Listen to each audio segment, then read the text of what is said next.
Good evening, everybody. Thank you for joining us for our October 6, 2020 Planning Commission meeting. Before we get started, I am going to lead you all in the Pledge of Allegiance, and Mr. Tyler is going to lead us in invocation. So if you'll stand with me. I pledge allegiance to the flag of the United States of America and to the republic for which it stands, one nation, under God, indivisible, with liberty and justice for all. Let's pray. Most gracious Heavenly Father, we just thank you for the wonderful day you've given us in our town. We just thank you for all the blessings that you've given our town. We ask you to please guide our commissioners to make the best decisions we can for our city. We pray for our city officials. We just give you thanks for all your blessings. In Christ's name we pray. Amen. Again, thank you guys for joining us for our October 6, 2020 Planning Commission meeting, and I'll call this meeting to order. If we can do a roll call. Howard Austin. Here. Gary Compton. Here. Roy Covert. Here. James David. Shannon Mueller. Here. Peyton Parker. Here. Kevin Parsley. Here. Ben Peters. Hi, Ben. Here. Okay. Dale Tyler. Here. Okay. Any questions of the September 1st minutes? If there's not, do I have a motion to adopt our minutes? Motion to approve. Motion by Mr. Covert. Do I have a second? Second. Second by Dr. Compton.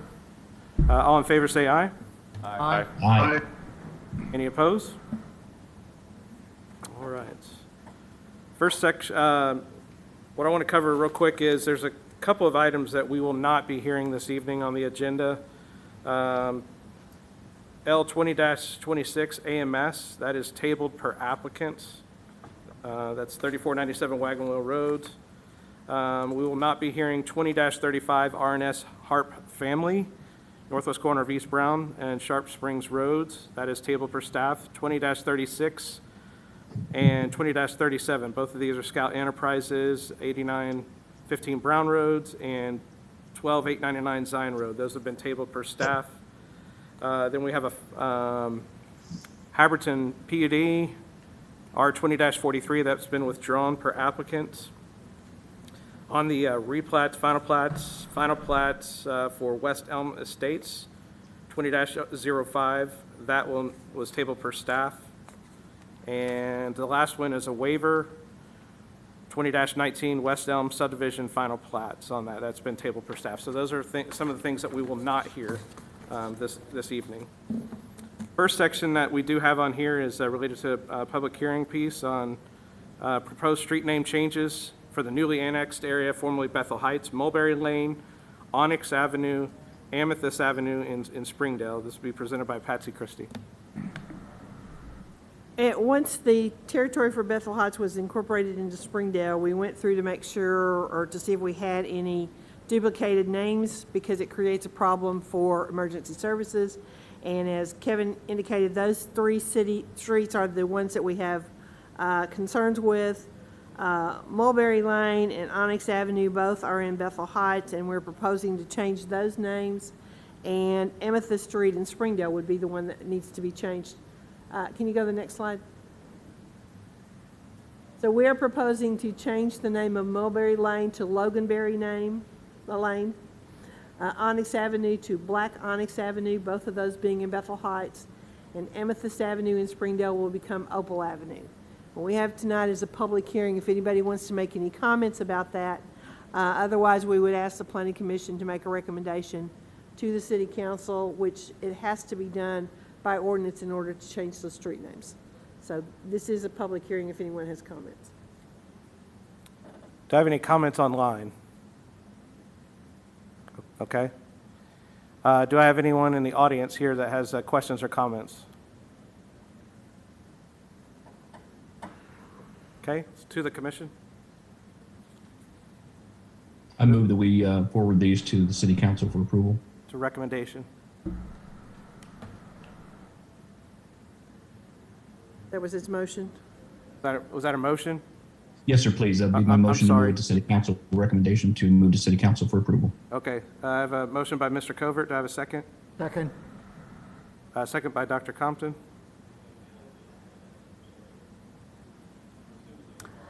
Austin, Yes. Compton, Yes. Covert, Yes. Mueller, Yes. Parker, Yes. Parsley, Yes. Peters, Yes. Tyler. Yes. This passes 8-0. And I did mention that we did have a public meeting in Bethel Heights at their former city hall last Monday evening and had several residents from Bethel Heights who attended that meeting as well, so they were aware of what we were talking about too. Yeah, it was a great turnout that Yeah, we it was a had, good turnout. and great interaction. Everyone understood that and was in favor of it. The next item we have on public hearing is incorporate the newly annexed area known as Bethel Heights into zoning districts, presented by Patsy Christie. We spent a little bit of time going through the existing ordinance for the city of Bethel Heights, their zoning ordinance, to see how it was compatible with the city of Springdale zoning ordinance. And what the major difference between the two is they had a schedule of uses, and it's just a list of all kinds of activities that are allowed in Bethel Heights and what zoning classification it would go into. The difference with Springdale's zoning ordinance is that we have what's identified as use units. So there are groups of different activities that are put together in separate use units, and then a use unit is allowed in a zoning district either as a permitted use or as a conditional use. So the first thing we did was to go through all of their existing uses and assign a use unit to each one of those activities which was compatible to what we have in Springdale. Once we completed all of that, and I've got the list if anybody wants to see it. If you're interested in the ordinance, I got a copy of that as well.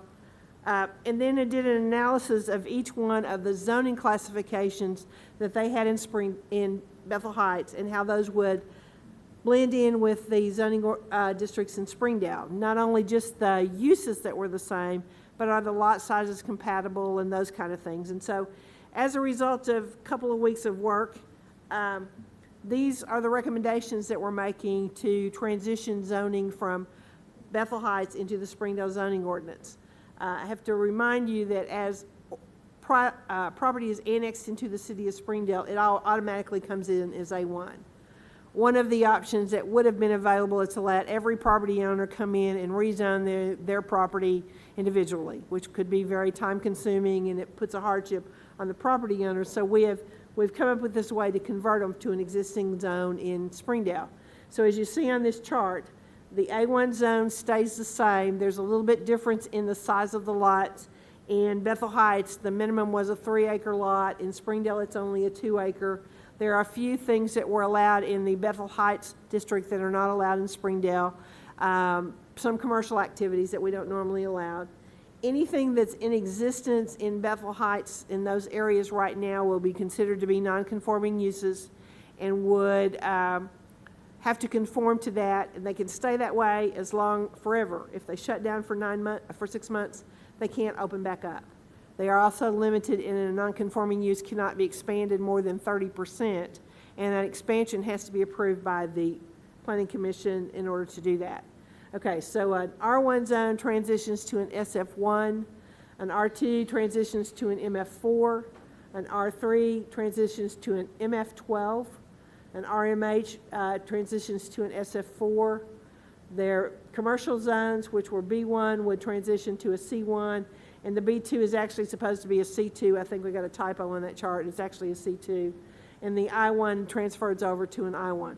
And I can go through all the details and answer any questions if anybody might have about lot sizes or uses in the specific zone, if anybody is interested in that. If you go to the next slide. So we transitioned all of their zones into what Springdale's will look like, and that's what it looks like on the zoning map. And then if approved by the city council to officially amend the zoning map, then all those things will just convert into our map itself. The ordinance, which is the next slide, is how we transition this over in that it amends the zoning map, puts all of those into that map, into the city zoning ordinance as I just stated. I can go into a lot more detail if anybody's interested, but that's basically what we talked about. As I said, we had a public meeting in Bethel Heights last week. There was a few questions, few concerns we discussed. We had a good turnout. Haven't had any comments since then, so if there's anybody here that has any comments or questions, I'll try to answer those. So in this information, we also have posted out on the springdale.gov Right. website as well. Right. Okay. So any questions or comments on the online? None? Okay. Any questions or comments from the audience in here? Okay, to the commission. Pretty much what we talked about at the last work session. Hadn't made many changes. There was a couple of things I had to tweak, but other than that, it's what we talked about at the last work session too. Let's be a Make a recommendation. motion that we move it forward to the city council for approval. Okay, motion by Mr. Covert. Have a second? Second. Second by Mrs. Mueller. Compton, Yes. Covert, Yes. Mueller, Yes. Parker, Yes. Parsley, Yes. Peters, Yes. Tyler, Yes. Austin. Yes. Passes 8-0. The same presentation will be made to the City Council Ordinance Committee meeting on the 19th, and then it will be placed on the City Council's agenda on the 27th. Next section is, we had tabled items from last meeting, L 20-25 Caliber Collision directly north of King Burrito on Elm Springs Road. There's also a variance 20-55 for deviation of commercial design standards presented by Morrison Shipley.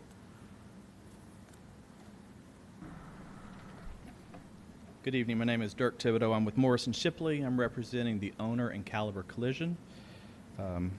As you stated, this is Caliber Collision is a 1,600 square foot auto body and paint shop located just north of the King Burrito and Whataburger on Elm Springs Road. I'm here requesting your approval, and if you have any questions, I'd be happy to answer them. Staff comments? All comments from the utility companies and other city departments as standard copies, comments has to be addressed before you can get approval of your construction plans. You applied for a variance for commercial design standards, and you want to go over those, exactly what we're talking about as the changes that you've asked for? Yes, so according to commercial design standards, as I'm working through them with staff, commercial design standards ask that we have all four sides of the building be built out with your design standards. Where this one sits in its relationship to the site, the north side of this building is to a set of storage units, and it doesn't really have a view of, nothing looks into it. The view to the east has limited view, and so we have put our primary architectural detailing on the southern side, which is on the private street, and on the west side, which is how you see the site. It was requested that we alter the architecture on the eastern exposure, which we're doing to make it fit closer to the standards. And likewise, this facility is auto repair and paint. And what that basically means is that when the cars are brought here, there's an area in the rear where the vehicles, once they're repaired and in between being repaired, they kind of go in and out of, and that is all fenced and is not seen from view. So the views of the building are very limited, even on the eastern side, and completely non-viewable on the northern side. You did landscaping screening. And we have landscaping and screening on all four sides, and meeting code, it's a fair, it's a decent amount of landscaping. No variance requests for any of the landscaping requirements. And it's my understanding that wrecked vehicles do not stay on the site. If they're totaled, they're removed within a very short amount of time. That is correct. So basically the vehicles are coming in and out of here, and it's not a total vehicle situation. It'd be more comparable to a car lot, probably a nice car lot at that, the cars that would be sitting here. Okay. Let's talk about the detention. That's what the building itself looks like. The east end will have some articulation on the end. Yes, ma'am. And the back side to the storage units will just be a... Does not, and the backside is primarily garage doors because the Yes. cars are going in the garage doors close, they do the work on the vehicles, and they exit out. So you're looking at a series of garage doors on the northern exposure. Your primary access is on that street that comes off of Elm Springs Road. That is correct. So our entrance is right there on the southwest corner. Ultimately, the private street that is between us and King Burrito and Whataburger stops, but the development to our southeast is the proposed Casey's. Casey's is proposing to finish out that street, so there would be vehicular circulation through there where presently that's impossible. But nonetheless, our access is in the southwest corner. The master street plan does show a local street that connects through there to get traffic over to 40th Street where the signal light is too. So this is in keeping with that. Let's talk about detention. What is the proposal for detention? So detention, when we first looked at this, it threw us a little bit because there is existing underground detention at King Burrito. The King Burrito is a underground detention system, a regional underground detention system, and it includes our site. But when CI originally designed the underground detention system, it didn't account for all of our site. I can't explain that, but it just didn't. So we were trying to put detention in the southeast corner. And then what we realized is that the detention was also for the Casey's site, and Casey's is not connecting to the underground detention, which freed up underground detention. Long story short, we're connecting to underground detention, and it's contained within the system that's already there. Katie, are you online? Yes. Okay. You want to talk about that, the underground detention on King Burrito was designed as a regional detention facility? Yes, and so it does appear that it has excess capacity that they can connect to. I just got their revised plans yesterday, so I'm still reviewing them, and I had sent some questions to their engineer, but from what I can tell, it will work. We just need some tweaks to the drainage report for our requirements, but And there is Should be access, okay. or there are easements or some way to There get it are. from their site to that underground detention? yes, so there was a drainage easement dedicated for that underground system, and so they'll just have to, I guess we'll have to see if we want them to put an easement around their tributary pipe that connects to it or not, but it does look like that's what King Burrito did as well. But exists in a public drainage easement. I'm not sure why, because we usually don't do that, but. Right, Katie, I think it probably has to do a lot with how the pond that used to, there was a detention pond there. You're right. And so that easement would have been created, and then when it went underground, the easement was kept in place. And just Yes, for your that- record, that just does also, make sense. Katie, I was out at the site just now, and there is a pipe that stubs from the underground detention, goes underneath the drive and comes up onto our property. And so we just connect onto that pipe and we're into the system. And I confirmed that just a little bit ago. The plans always showed it, but I had never physically seen it.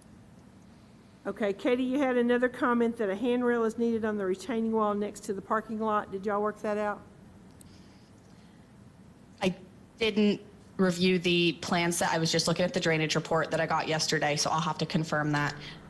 It was around what they had as a supplemental drainage area, so it might, if it's not a detention area anymore, the grades might be all right, but That I'll is have to correct. check on that. Right. So when we were trying to force a little pond right there, it was being dug down, which it got a little deep because the area is small, and we were able to connect to the underground, which is deep, which meant that you had side slopes that were pretty vertical, which would have required a handrail that is correct. When that extra detention went away, it's now just green space. We're back at grade, and there's no transition in grade.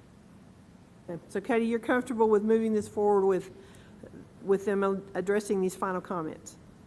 Yes. Okay. And so the variance for the deviation of commercial design standards is to allow the north side to have not meet commercial design standards and the east side to be modified where it doesn't totally meet it, but it has some articulation. How wide is the building on that end?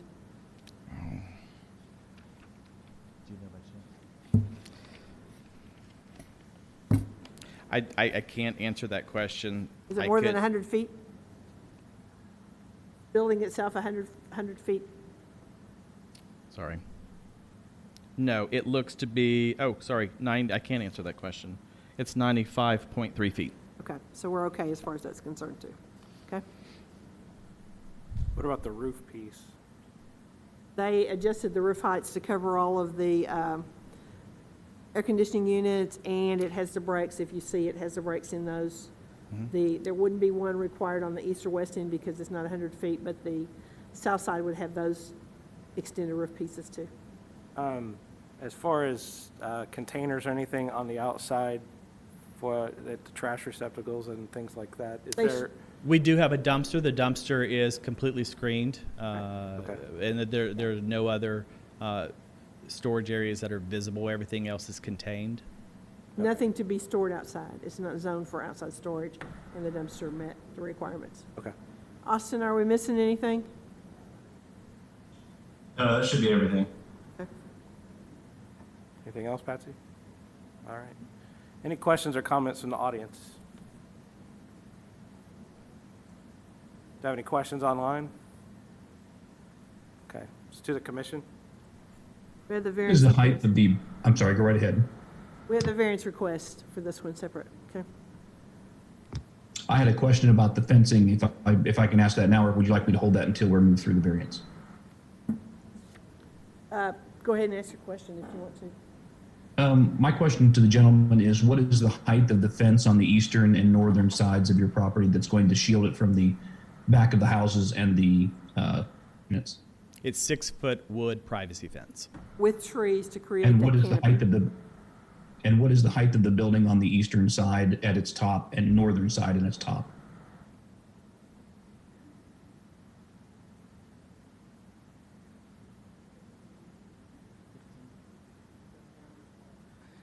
12 to 15 feet. It's not a tall building. And then we have all the Okay. trees. So the screen would be quite limited. Even without the landscaping, your visuals would be limited. It's not much more than a typical residential structure, honestly. And then we have the second, the landscaping screen as well. So my only question behind this, and I appreciate your answer. My question is, if you have a 6-foot high fence and a 15 or 16 foot high building, won't we see some part of the building, and should we not just work on putting something on that part of the building they can see versus just striking all of the commercial standards on that side of the building? We didn't on the east. Sorry, we did that on the north, but not the east. Okay, I apologize. I misunderstood you. I thought you said on the northern side and the eastern side, you were adjusting that because no one would see it. No, so I did say that, yes, the views on the north and the east would be extremely limited, very limited on the north, sort of limited on the east, and we are adjusting the elevations on the east, but leaving the north as it was originally designed, which has no articulation. It's garage doors and that type of facade on the north, but I didn't mean to imply that we weren't on the east. Austin, can you comment on the landscaping on the east side, what kind of screen it provides? Yeah, it's our typical perimeter landscaping. So the tree plantings would be at least every 25 feet. At maturity, we're looking at 15, 20-foot trees on that side of the building. So we're also looking at in the southeast corner where the detention pond was, we'll call it that green space is still heavily landscaped with evergreens in that area. So you have evergreens there. And in the northeast corner, the existing tree, you can see the existing canopy. It's a very large tree, full canopy, actually screens most of what that view would be. It screens a lot of that view.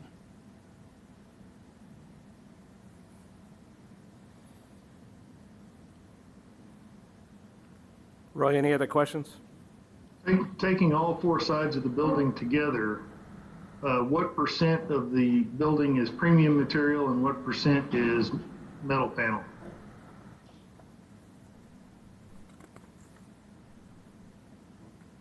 I'm thinking. Well, I would say the north side is all metal panel. So that would be 25, that would get us to 25% right there.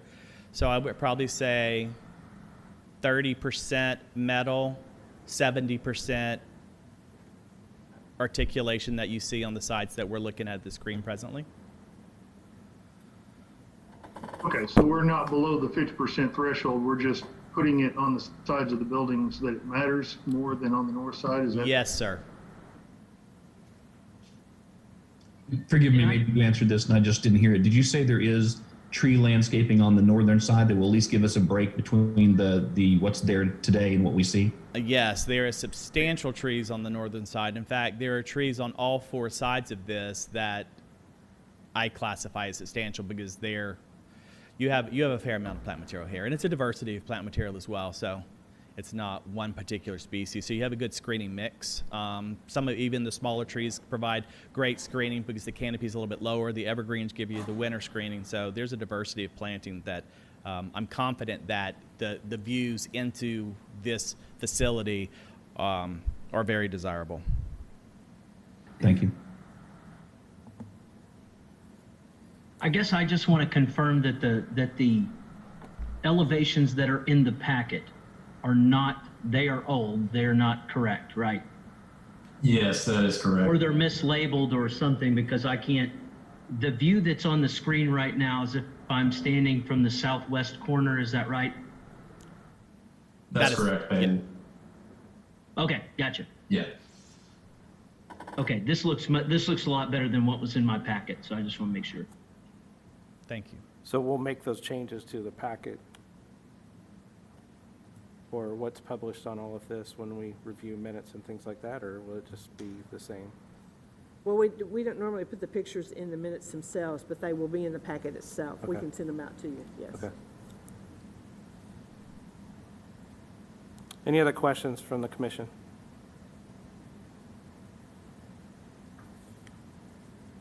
So we do a call for the vote for the variance. Call for the vote. Call for vote by Mr. Peters. Covert, Yes. Mueller, Yes. Parker, Yes. Parsley, Yes. Peters, Yes? Tyler, Yes. Austin, Yes. Compton. Yes.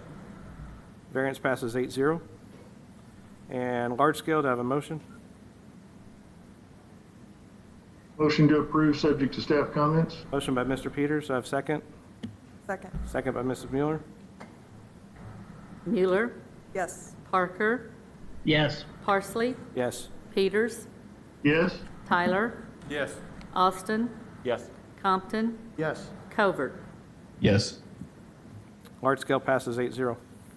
I thank you. Thank you. Appreciate it. Appreciate Yes, sir. it. Next section on the agenda is rezoning R20-33, Jeffrey and Rebecca Kennedy, 2603 East Emma Avenue from MF12 to MF16 and C2, presented by Hawkinswear Engineers.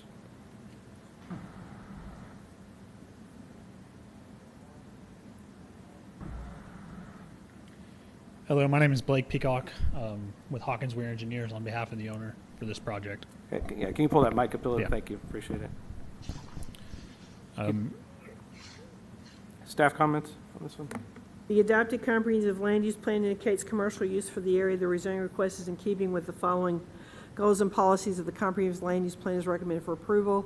Appropriate locations for single-family and multifamily residential development should be provided based on accessibility, site suitability, utility availability, neighborhood compatibility, and environmental factors. Multifamily housing should be developed at a density and scale that is compatible with the surrounding neighborhood. Larger multifamily developments should be located on sites with adequate space for off-street parking, accessory structures, and recreational activity, and toward the edge of single-family residential areas where higher traffic generation and taller building heights can be better accommodated. Okay. Any questions or comments from the audience? Yes, if you'll come up to the mic and state your name and address, please. Cheryl DeLosier, 2741 East Emma. They brought in a lot of dirt and really elevated the property along there. What is their plan for the flooding for the property that's going to be west of there? Well, they will have to submit a large-scale development plan to show how they're going to address that. Katie, do you have a permit for them for that filling? Yes, they are properly Okay, you want to permitted. address that? Have you addressed any of the drainage issues with that provisional grading permit? They are just filling a low-lying area, is what I understood, and that fill dirt actually was not brought in. It was from the Ford Avenue site, so it was excavated just to the south there and then just brought in to fill in an old pond.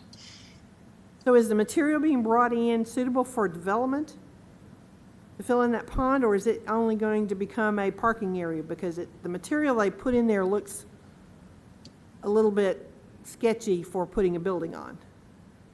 That I can't answer. I do not believe they were attempting to ready that area for building. It was just for grading, leveling, because there was an old pond there. That's as far as I know. Okay, so their permit that they have now for filling is just to do that pond area, but I think they're filling an area a lot larger than where the pond used to be.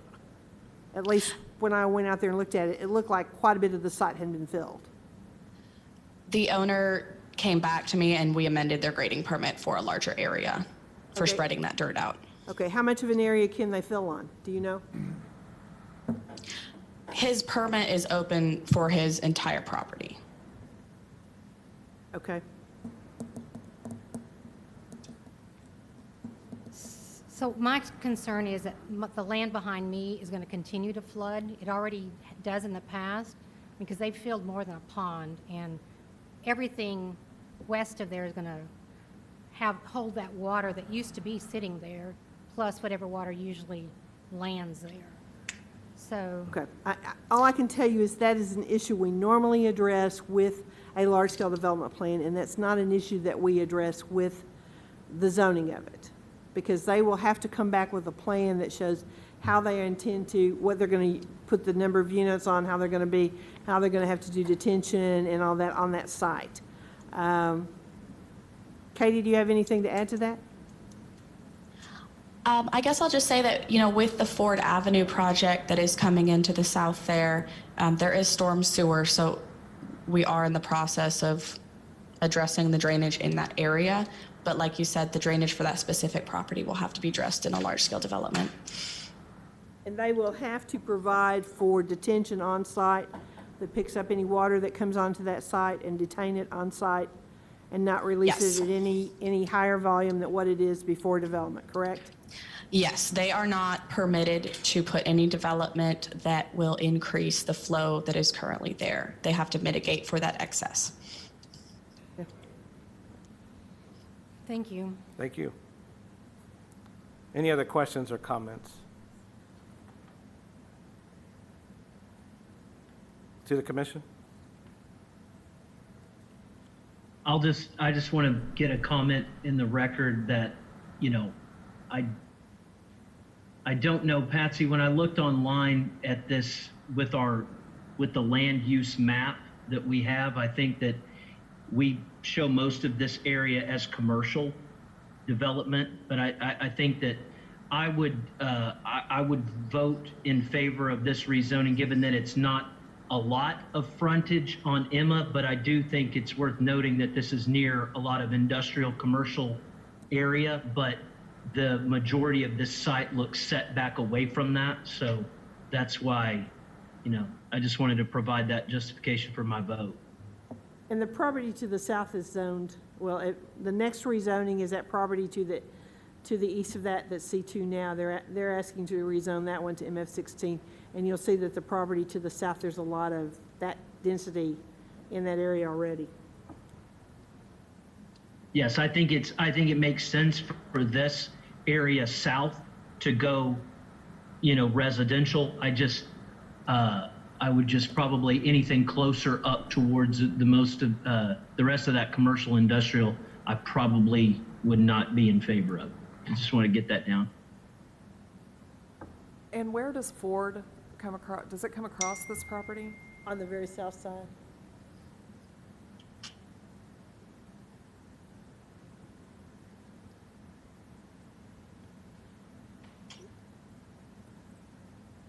It actually will provide a second access point for anything that's developed in that area.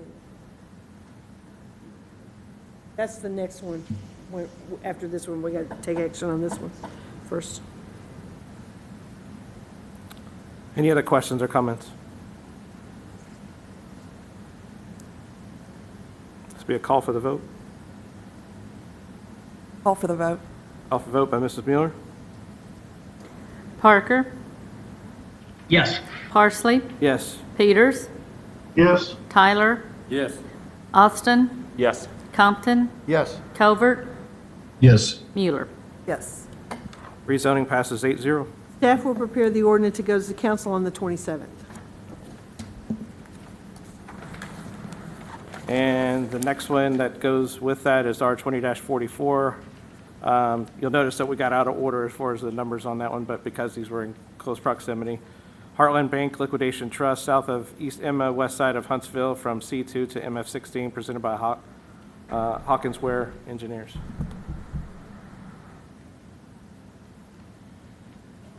Hello again, my name is Blake Peacock. I'm representing this rezoning application on behalf of the owner, Heartland Bank Liquidating Trust. Staff comments? Same comments as the last one. The land use plan indicates commercial use. The rezoning request is in keeping with the following goals and policies. Comprehensive land use plan is recommended for approval. Appropriate locations for single-family and multifamily residential development should be provided based on accessibility, site suitability, utility availability, neighborhood compatibility, and environmental factors. Multifamily housing should be developed at a density and scale that is compatible with the surrounding neighborhood. Larger multifamily developments should be located on sites with adequate space for off-street parking, accessory structures, and recreational activity toward the edge of single-family residential areas where higher traffic generation and taller building heights can be better accommodated. And on this one, any questions or comments from the audience on this one? Anyone online that has questions? To the commission.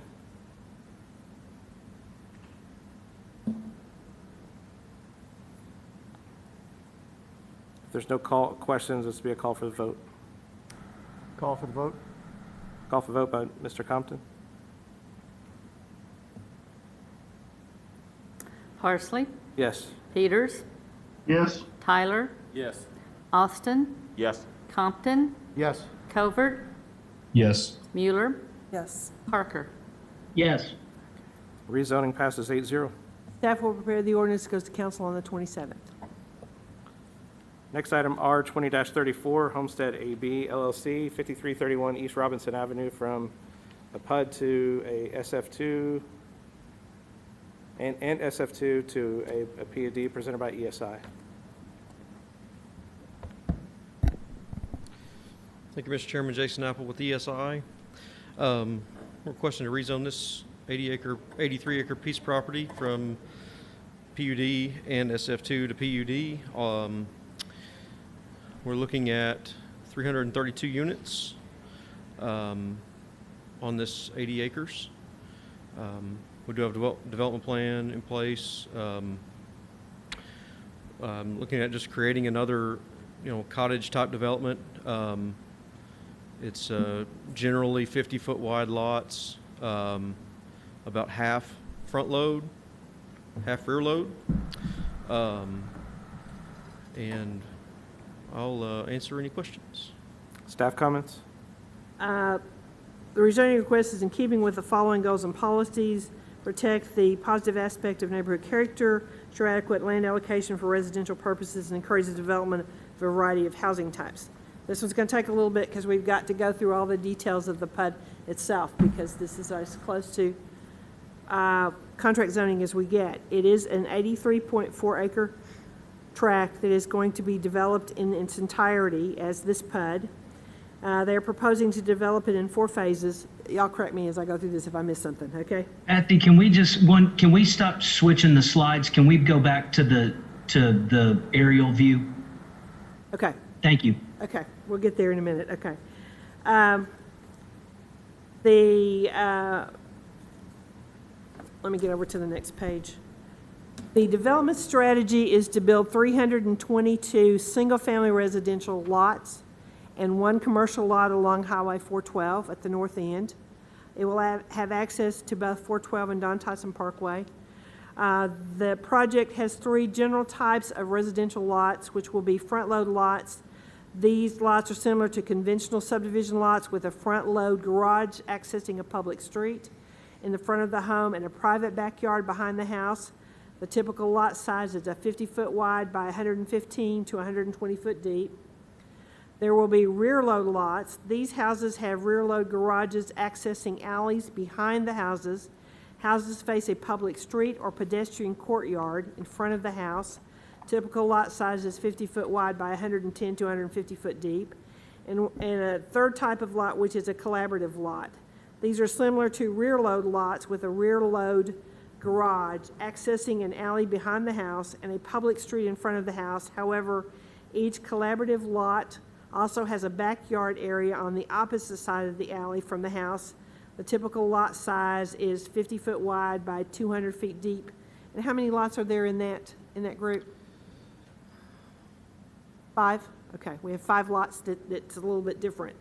The Plat also has a 1.5 acre commercial lot at the north end, as we said. The developer intends to reserve this lot for future development.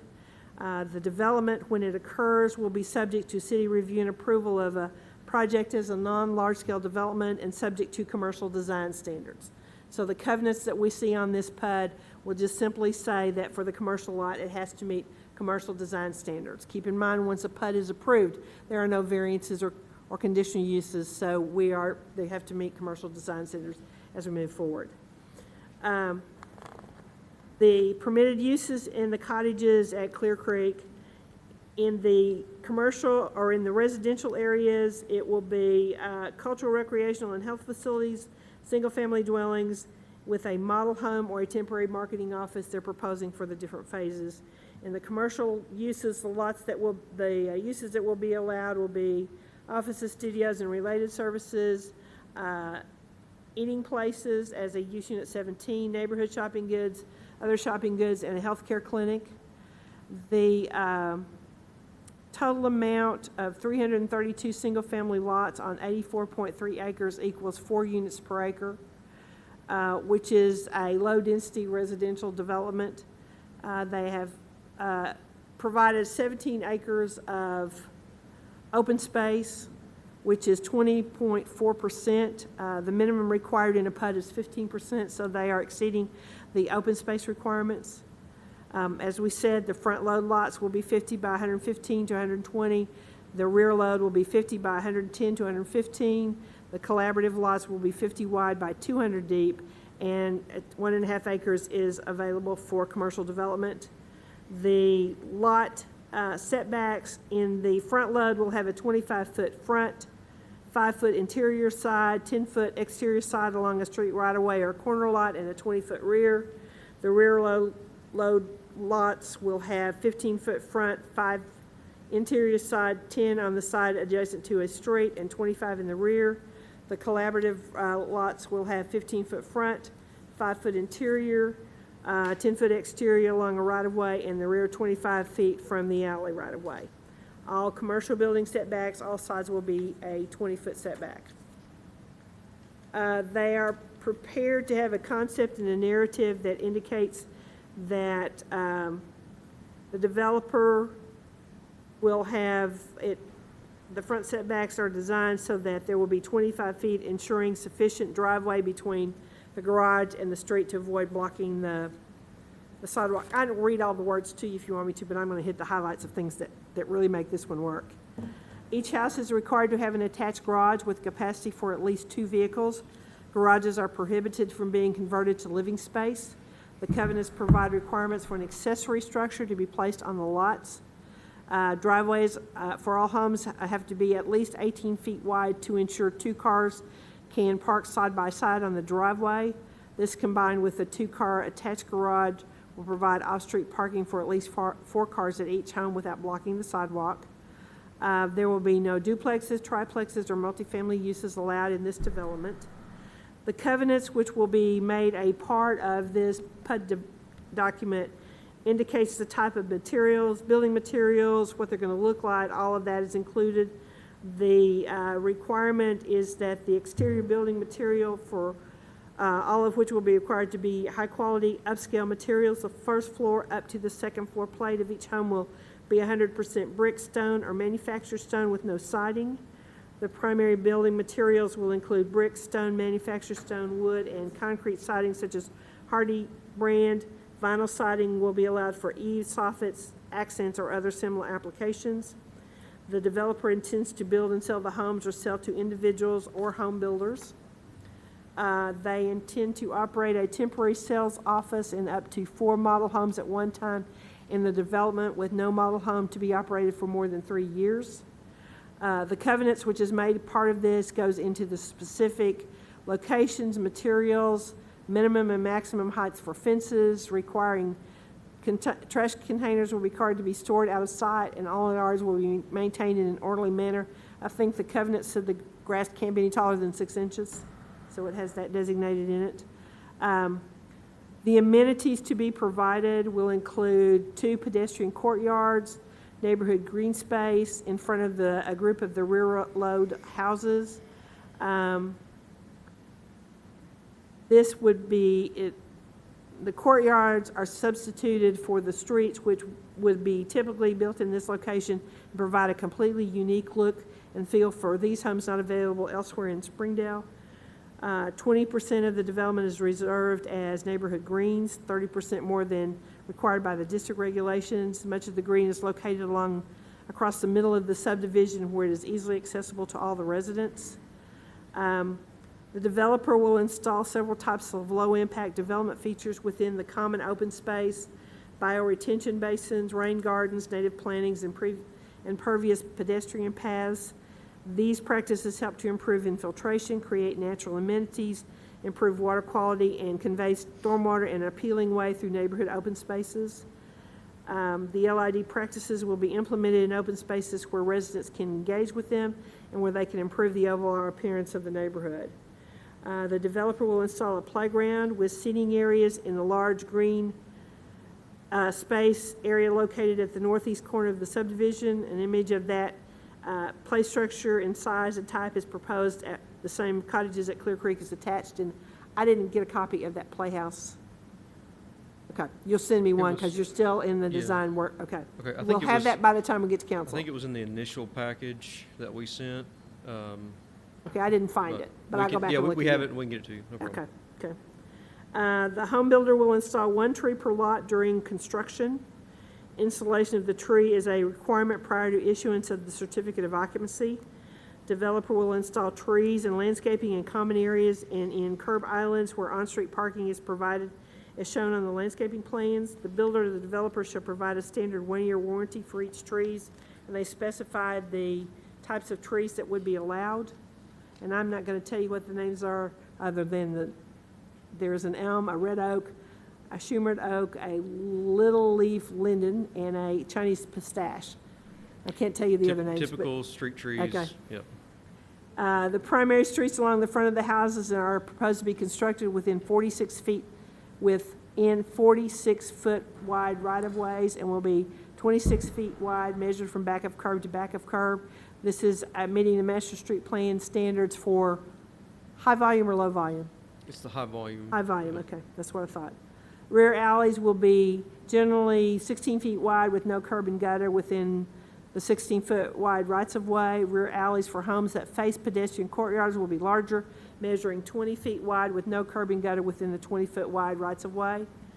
Developer will dedicate the 50-foot right-of-way for the south edge of the subdivision for Don Tyson Parkway, and dedicate 25 feet along a portion of the east boundary for Upel Lane. No street improvements for this road are proposed because there's no access to it. There'll be no additional right-of-way dedicated for 12. Phase 1 will have, they'll start at the south end of the subdivision as 2 access points off of Don Tyson Parkway. The developer has worked with the mayor and with the city to discuss how we extend Don Tyson Parkway to provide the minimum fire access if we don't get the entire improvements to Don Tyson Parkway done in that amount of time. No parking will be allowed along the alleys at any time. Overnight parking is prohibited on all streets within the development with the exception of designated parking areas and for special events or holidays. All alleyways and streets are to be dedicated to the city.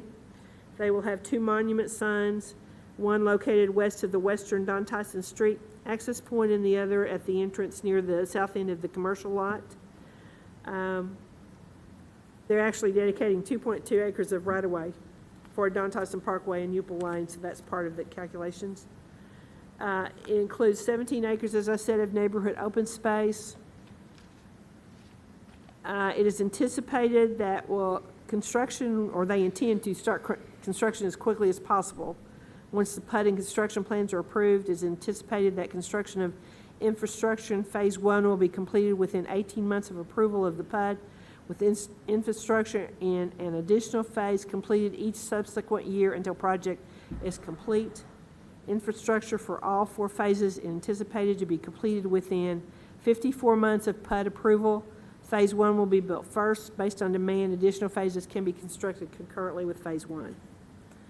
It does indicate its access to public services and infrastructure in the area. It is within 0.3 of a mile of Walter Turnbow Elementary, 1 mile from Don Tyson School of Innovation, 1.2 miles from Lakeside Junior High, 1.5 miles from Sonora Middle School, 1.7 miles from Sonora Elementary School, 1.9 miles from Hart Elementary School.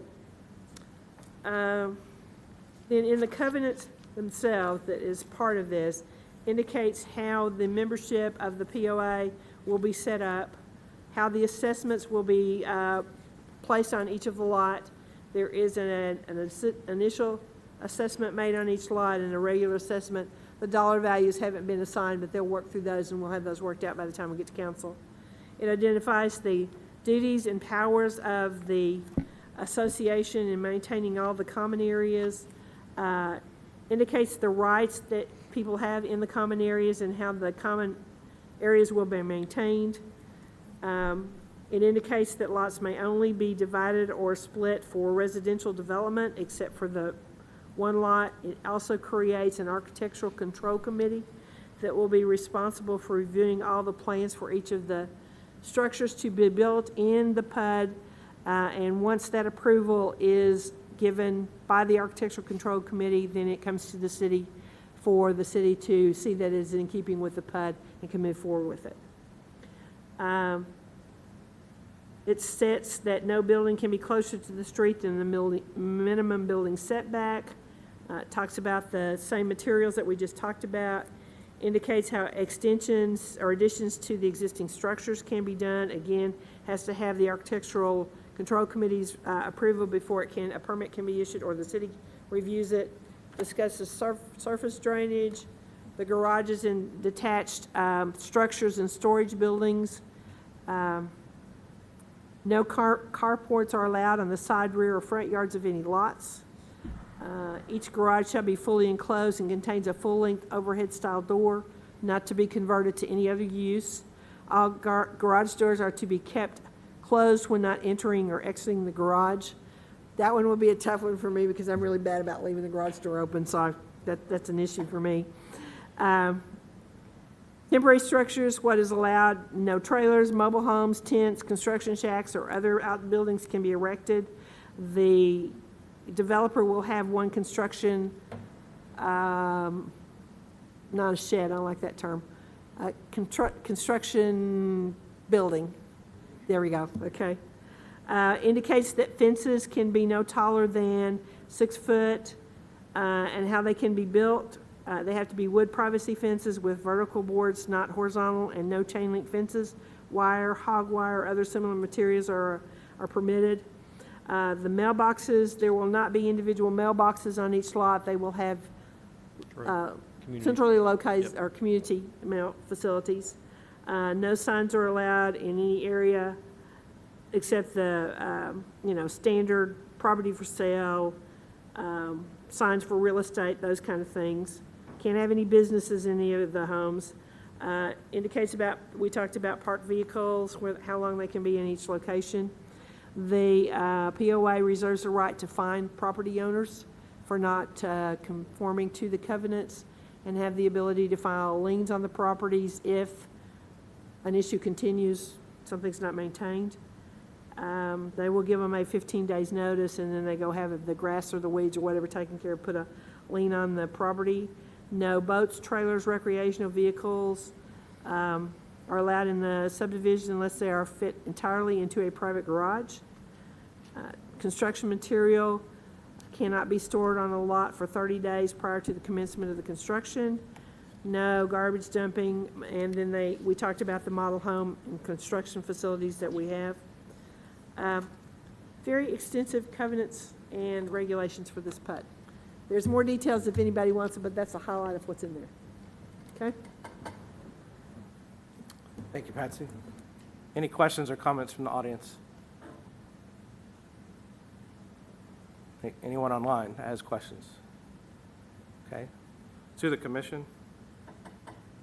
I actually had a couple of questions on there. One is just clarification. So state law changes as far as single family and things like that, as far as exterior materials, we don't have say over those, but in a planned use development, we do. Right. Okay. Planned unit development are the only one that those standards, and this is the developer bringing his proposal for the type of exterior materials he uses, not the city imposing a housing standard. Yeah. I apologize, but a crazy analogy I use is this is a Can you- developer coming asking the city to. Can you use that mic for a minute? Or- Sorry, I didn't introduce Hunter Haynes, the developer. No, I apologize. It's a difference. You guys aren't normally used to this. It's a developer coming asking, hey, here's a piece of art I would like. This is it. Would you tattoo this on this piece of property? And if you go through the pictures, you can see they provided elevations of the type of structures to be used. And don't you have 4 or 5 different house plans or elevations that will be allowed in this PUD? Correct. Yeah, I just wanted to make sure that that was covered. No, that's covered. If there was any question about that. They're bringing the standards to us, and we are agreeing on those standards. So it has access to 412. Yes. Yes. And then the Don Tyson Parkway via the roundabout that's right there, Right. I assume. Correct. Well, it's actually to the west, to the east of the roundabout. but It's a yes, quarter we're mile. going to do that. It's a quarter mile east Yeah, of the it's a quarter- roundabout. right, yeah. But yes. But that's where they would access this, and that's where the development will start. Yes. Any traffic studies on 412? I assume there's going to be accessibility on 412, but no expectations. It would be really up to the states as far as if there was a light that needed to be put in there or anything. Well, I don't think we you did add a turn lane, so we'll be 3 lanes wide up at Okay. 412, but we don't have that control over RDOT. Okay. I think if we're going to see a traffic signal out there, it's going to be at Haverton, not at something different. Correct. And that's, most everyone will probably come to Don Tyson Parkway to get through. Absolutely. The intent behind this development is 412 is a convenience access point, and that's why it lends itself for that commercial as well. So it's convenience to that. It's not meant as your main entry point in and out. Okay. I just know that would be asked on here, so that's why. And you'll see in the preliminary plat when we get to it in the middle. It doesn't have a straight-through street that creates a raceway through it either. Staff was very diligent in making sure that there were no raceway streets. The last question I have is on the water sewer infrastructure piece. So Springdale Water Utilities has 12-inch water mains along the south side of 412, along the south side of Don Tyson Parkway. Although downstream improvements may be required pending capacity analysis, gravity sewer mains are present in Haverton Ridge. So if there is larger mains that are needed, who has that responsibility? Well, that becomes a negotiation they have to do with Springdale Water and how they work So those we've out. had preliminary discussions with Rick at Springdale Water. There's sufficient gravity capacity to Don Tyson Roundabout for sewer for this development. They brought a main trunk up through there, and it was sized to handle all the development from a gravity standpoint in that area. Yes, we do have to get to Don Tyson Roundabout either via gravity or right now it's pump station. So we're pumping it to Don Tyson. And so there's some limiting factors downstream of there. on some lift stations, but we're working through those calculations with him, and we can find solutions for that. So it's really not the gravity system that's holding it back, it's the pumping stations downstream. And they've been aware of that for several years and have been working on their 5-year strategy to address that issue. Yeah. It seems to be a law of diminishing return. It should go downhill. Yep, should.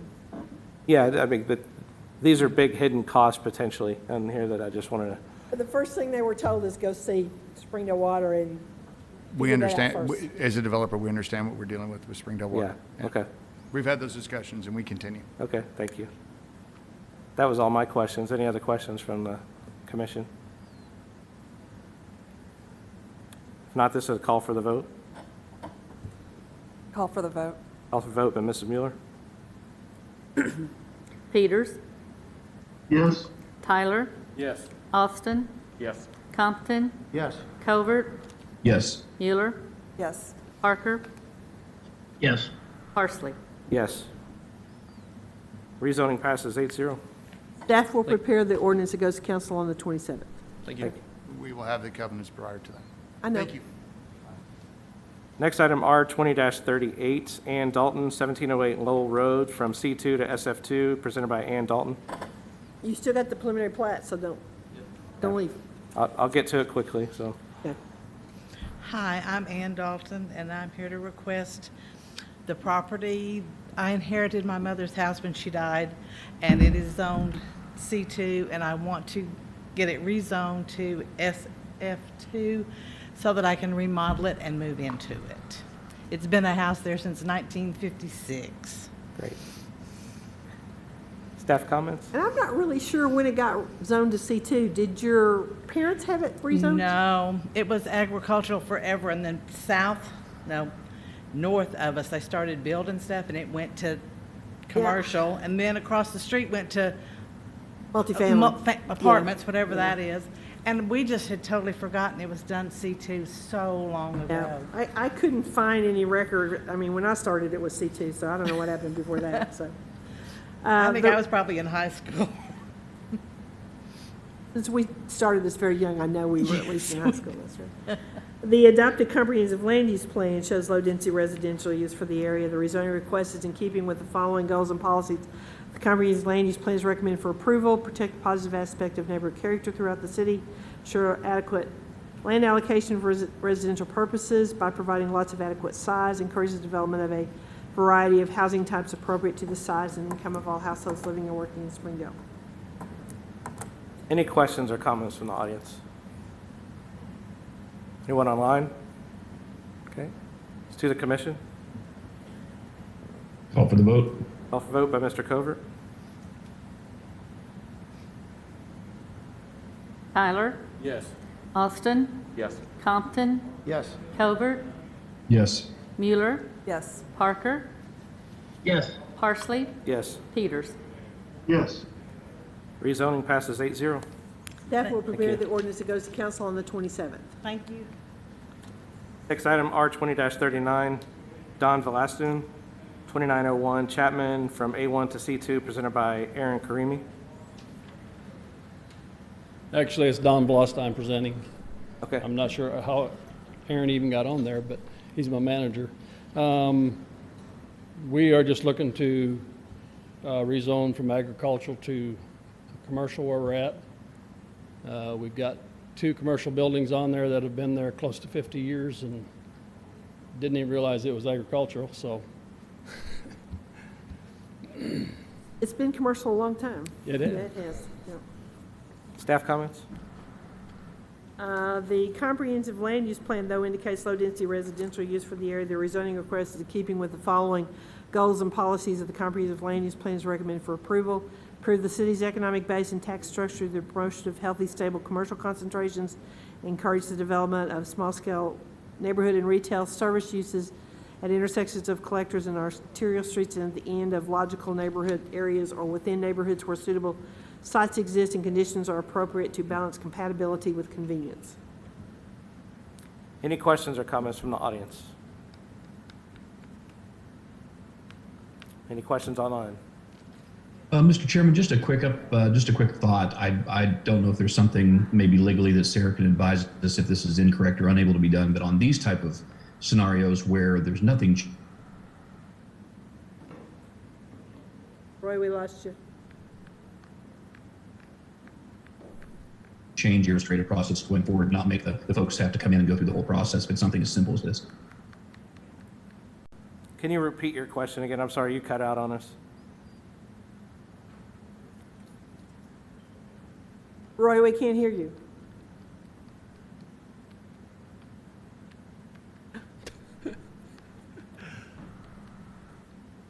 Lost them all. Did we lose him? It sounds to me like he was saying, is there a process to do this so they don't have to come in Yeah. and change that? That's what it sounds like. Okay. Yeah. That's exactly what he was saying. And there's really not a process because property comes in as A1, and that's been in the city for, Years. yeah.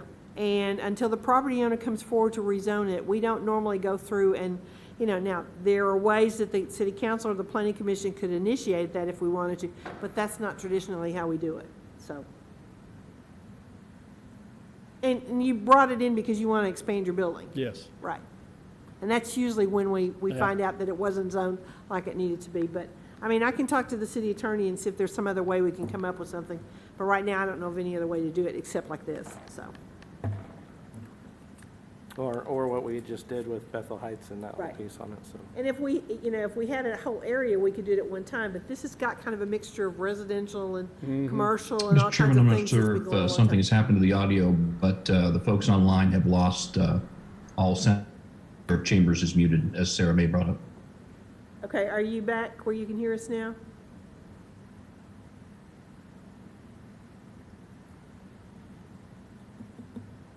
Can you hear us, Roy? Yes, sir, we can now. Okay. Thank you so much. Okay. You want to just quickly I'll do repeat? that really quickly. We don't have a mechanism where we could go in and change these any other way because property comes into the city as A1. If we had a block of area that we wanted to do, we could, the planning commission or the city council could initiate a rezoning of an area, but there's not really any other transition. I'll talk to the city attorney and see if we can come up with some other method, but I don't know of any other way to do it except this. No, I get it, and I certainly appreciate Sarah's input. It was just more about just the time savings for the client or the customer to have to not go through this entire process if it's just simply a change from one to another with no other substantial changes to the property or to the structures.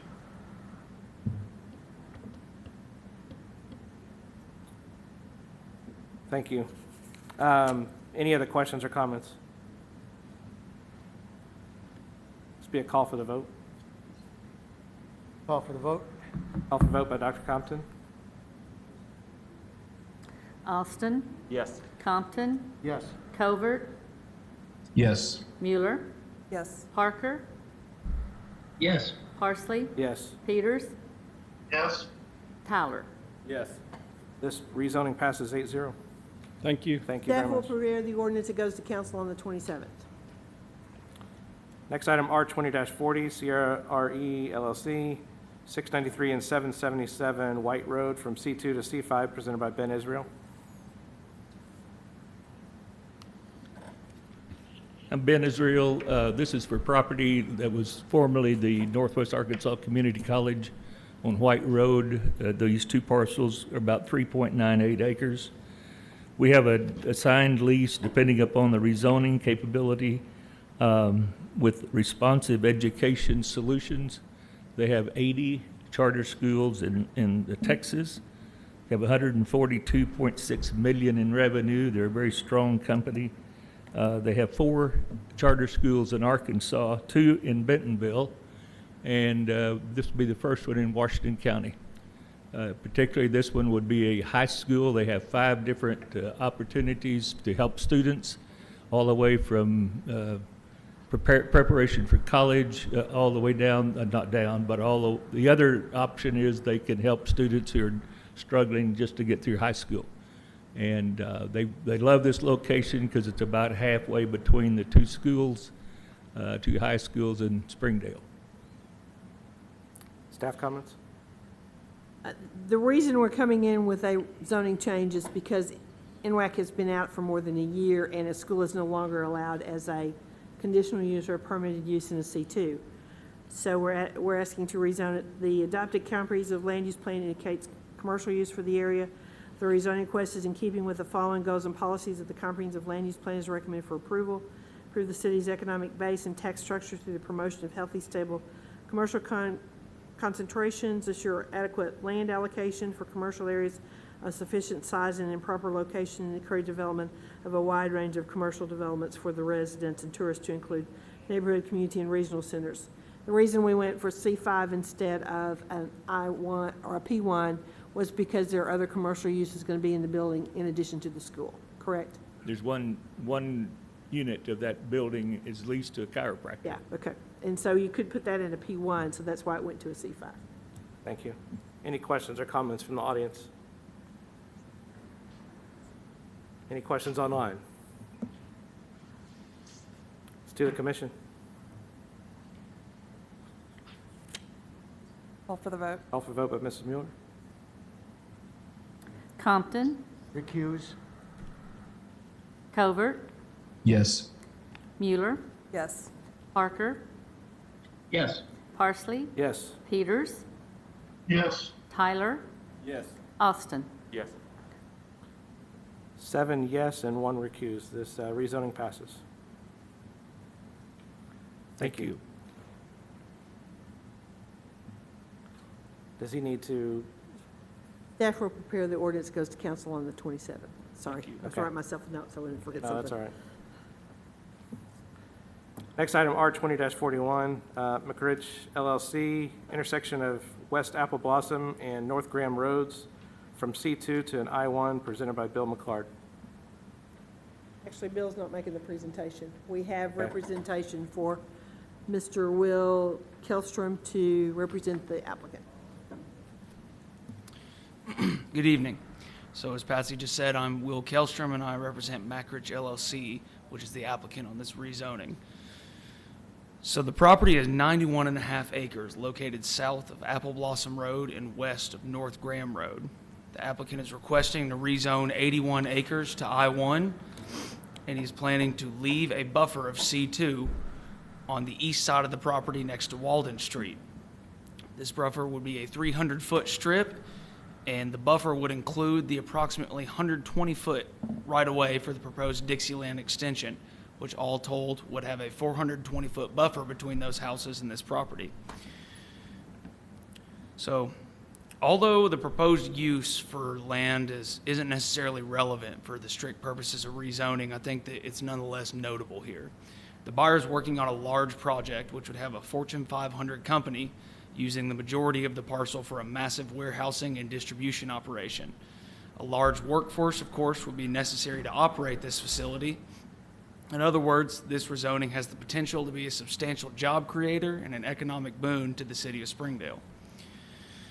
So, one of the issues I'm sure you're all aware of with this request is that it's not technically compliant with your future land use map.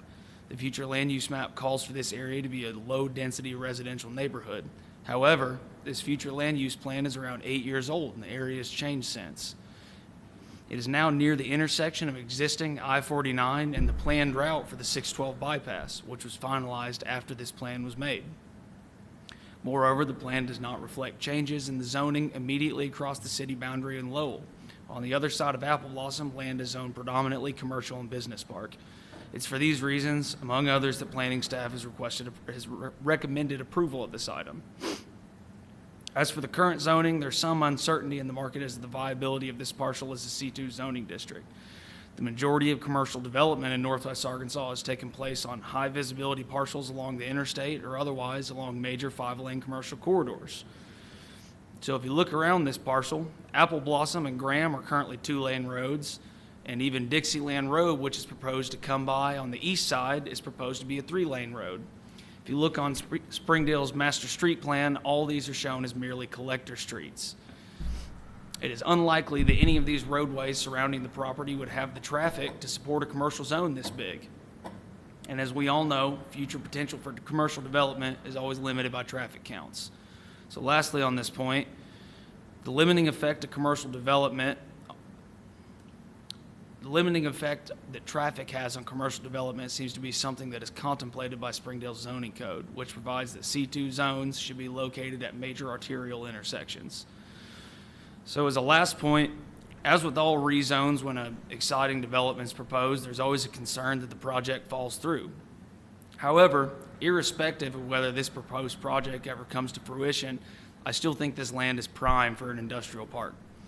As stated above, it has immediate access to the two major highways in the region, those being I-49 and Highway 412 by way of the proposed 612 bypass.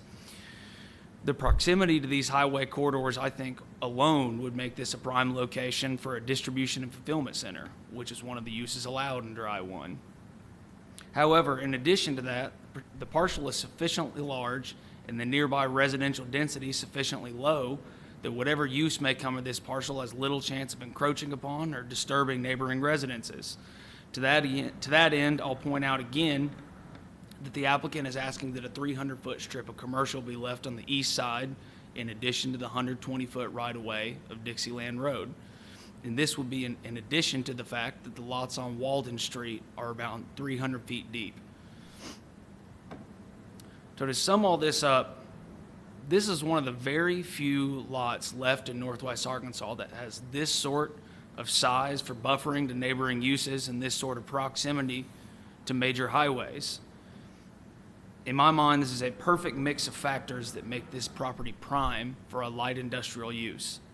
This is a chance for Springdale to bring an immense asset into the city and to bring a large amount of jobs to the city. However, ultimately, this is an opportunity for the city to upgrade a currently underutilized piece of land so that it may be brought to its highest and best use. So with that, I'm here to answer any questions, and if there's anything I can't answer, Bill Mclard will be able to answer. Thank you. Thank you. Staff comments? The adopted comprehensive land use plan does indicate the area as low-density residential, as the applicant just pointed out. The rezoning request then is not in keeping with the comprehensive land use plan, but it is recommended for approval. The area has already been changed previously with the change of the zoning to C2. The development that has occurred in the area outside the city limits and the location of the 412 bypass finalized by RDOT and is in keeping with the following goals and policies. Encourage the development of industries that further diversify and stabilize the city's economic base that are compatible to the labor force, raw materials, and industrial climate, and provide space for new and expanding high technology industries with low environmental impact, and assure adequate land allocation for industrial growth protected from encroachment by non-industrial uses. Okay. Any questions or comments from the audience? If you'll come up to the mic and state your name and address, please. Yes, my name is Eric Shine, 824 Topaz Street, Lowell, Arkansas. I wasn't even aware of this until I just happened to hear what was going on. I'm a city councilman for the city of Lowell. And the first thing I'm looking at is the conversation was that a lot of the property around this is commercial. Actually, there's quite a bit of residential around here, around this property that we're discussing. I also know that when we're talking about something to this magnitude that is across the street from a neighboring city, I believe there is a camaraderie question that goes out to the adjoining city to ask if it meets with their plannings for their future growth. And this doesn't look like what goes with our plan. Patsy, did you want to address any of that? Once we get an action here, we'll send it to the Lowell Planning Commission for their discussion. What is the property that J.B. Hunt owns, where the parking lot comes out there? How's it zoned? There's a parking lot that comes out, but it's just a parking lot. There's residential on both sides of that driveway. Okay, but how is that property zoned? I believe that driveway is a private driveway, and then behind that is commercial. Okay. Because that's on the other side. Okay, we will send it to them once we move forward with this, yeah. Yes, ma'am.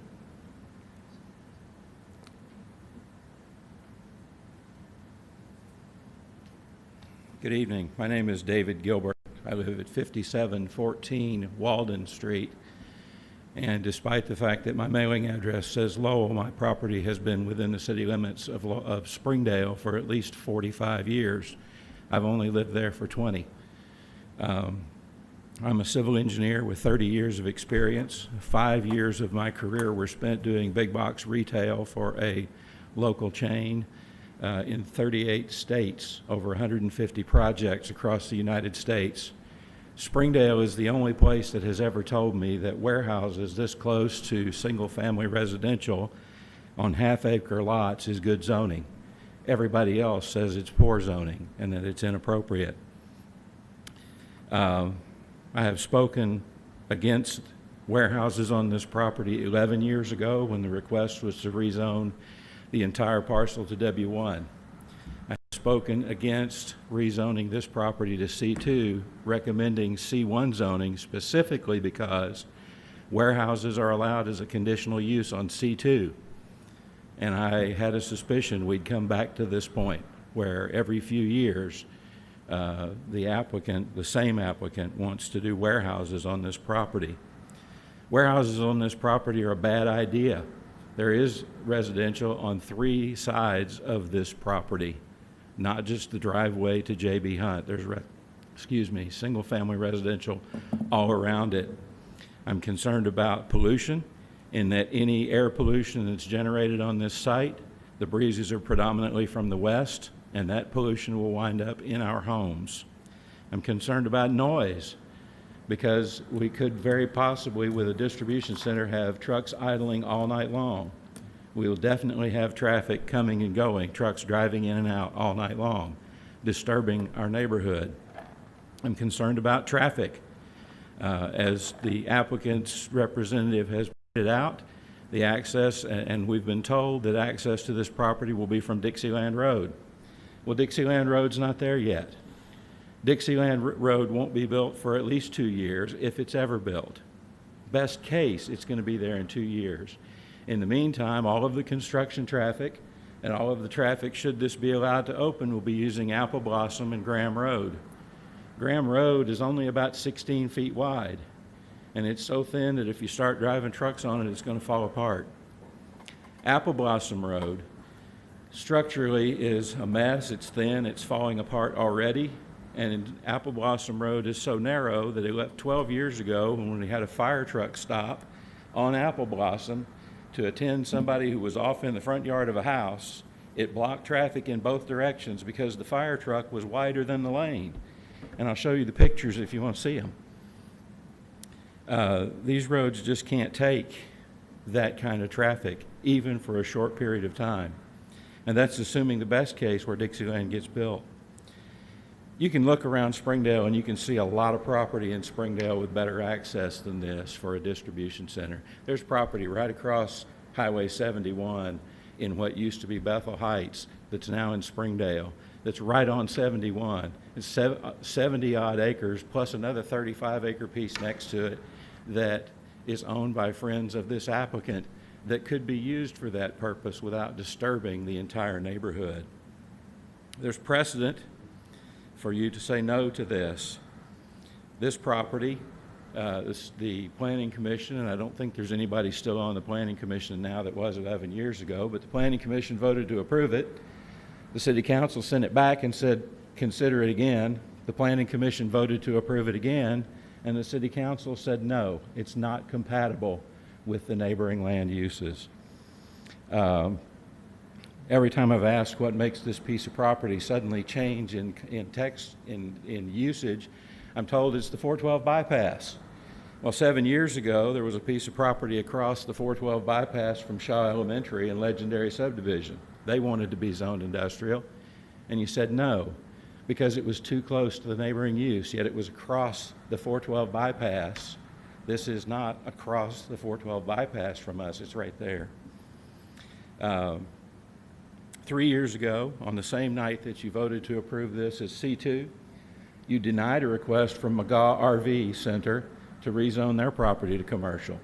And the reason that you said that you denied that property, by the way, is about a mile from this property, less to some parts of it, a little over a mile to my house in a straight line. But the residents said promises had been made that the property in that area would be single-family residential, not commercial. And they wanted you to keep your promise. Well, the master land use plan is a promise. And 20 years ago, before I bought my house, I looked at the master land use plan and it said single-family residential. If it had said warehouses, I would not have bought my house. But the city promised me that it was going to be single-family residential. And I know things change, but you made a promise. The houses have been there for 45 years. This property was agricultural up until 3 years ago. So there are promises that have been made. You know, the applicant talked about the 300-foot buffer, and that looks really good on paper. But we were promised a 300-foot buffer before, 11 years ago.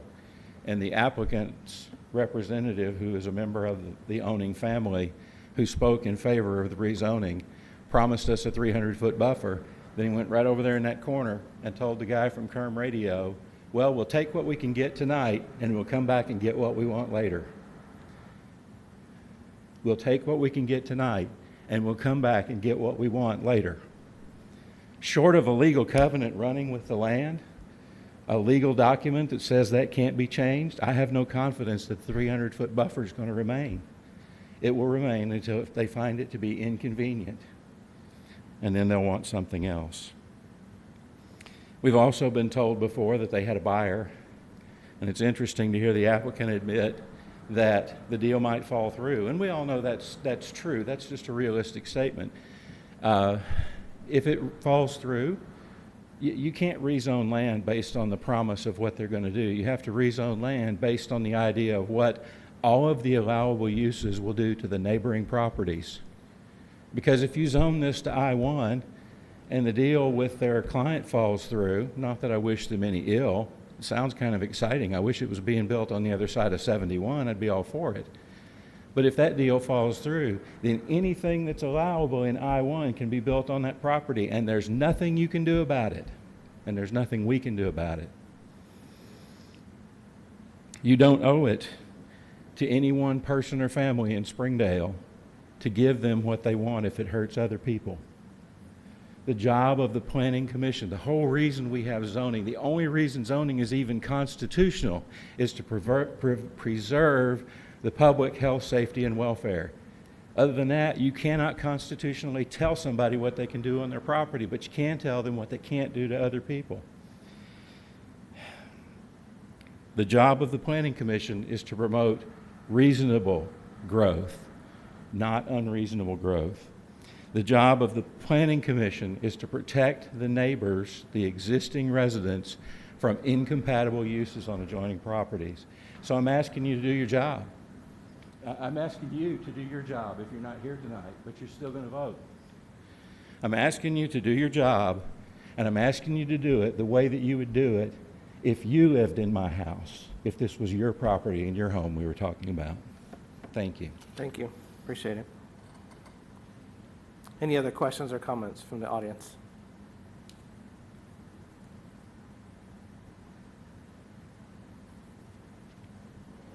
I'll just make a quick statement. I'm Ruth Brown, and I live at 5766 Walden Street. Can you move a little closer to the mic? I'm sorry. I'm Ruth Brown. Okay. And I live at 5766 Walden Street. I live close to David. People up and down the street have all been promised that whatever was built behind us would be beneficial to us, that we would be pleased with it. We're not going to be pleased with warehouses and that sort of thing. Everybody's saying, oh, well, those lots are 300 foot deep. They have this big buffer. Well, we own this property. We bought those big lots because we wanted it. People have gardens. I'm in the backyard all the time. I don't feel like you should be using my property for a buffer for them. You should start the buffer from our fence line on west. That's my opinion, and I hope that y'all won't pass this. Thank you. Thank you.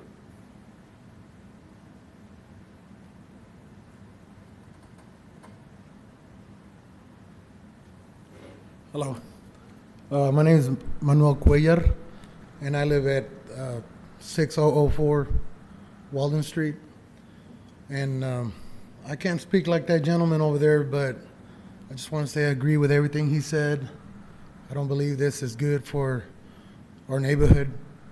And I'm a welder by trade, and I worked at a place where this company next to it was a neighborhood, and they constantly complained about the noise that we made at that big shop, and that was over at the Cramelot welding shop. And I used to always say, well, why did they buy their houses so close to the shop, knowing this is a welding shop? But why do you live so close?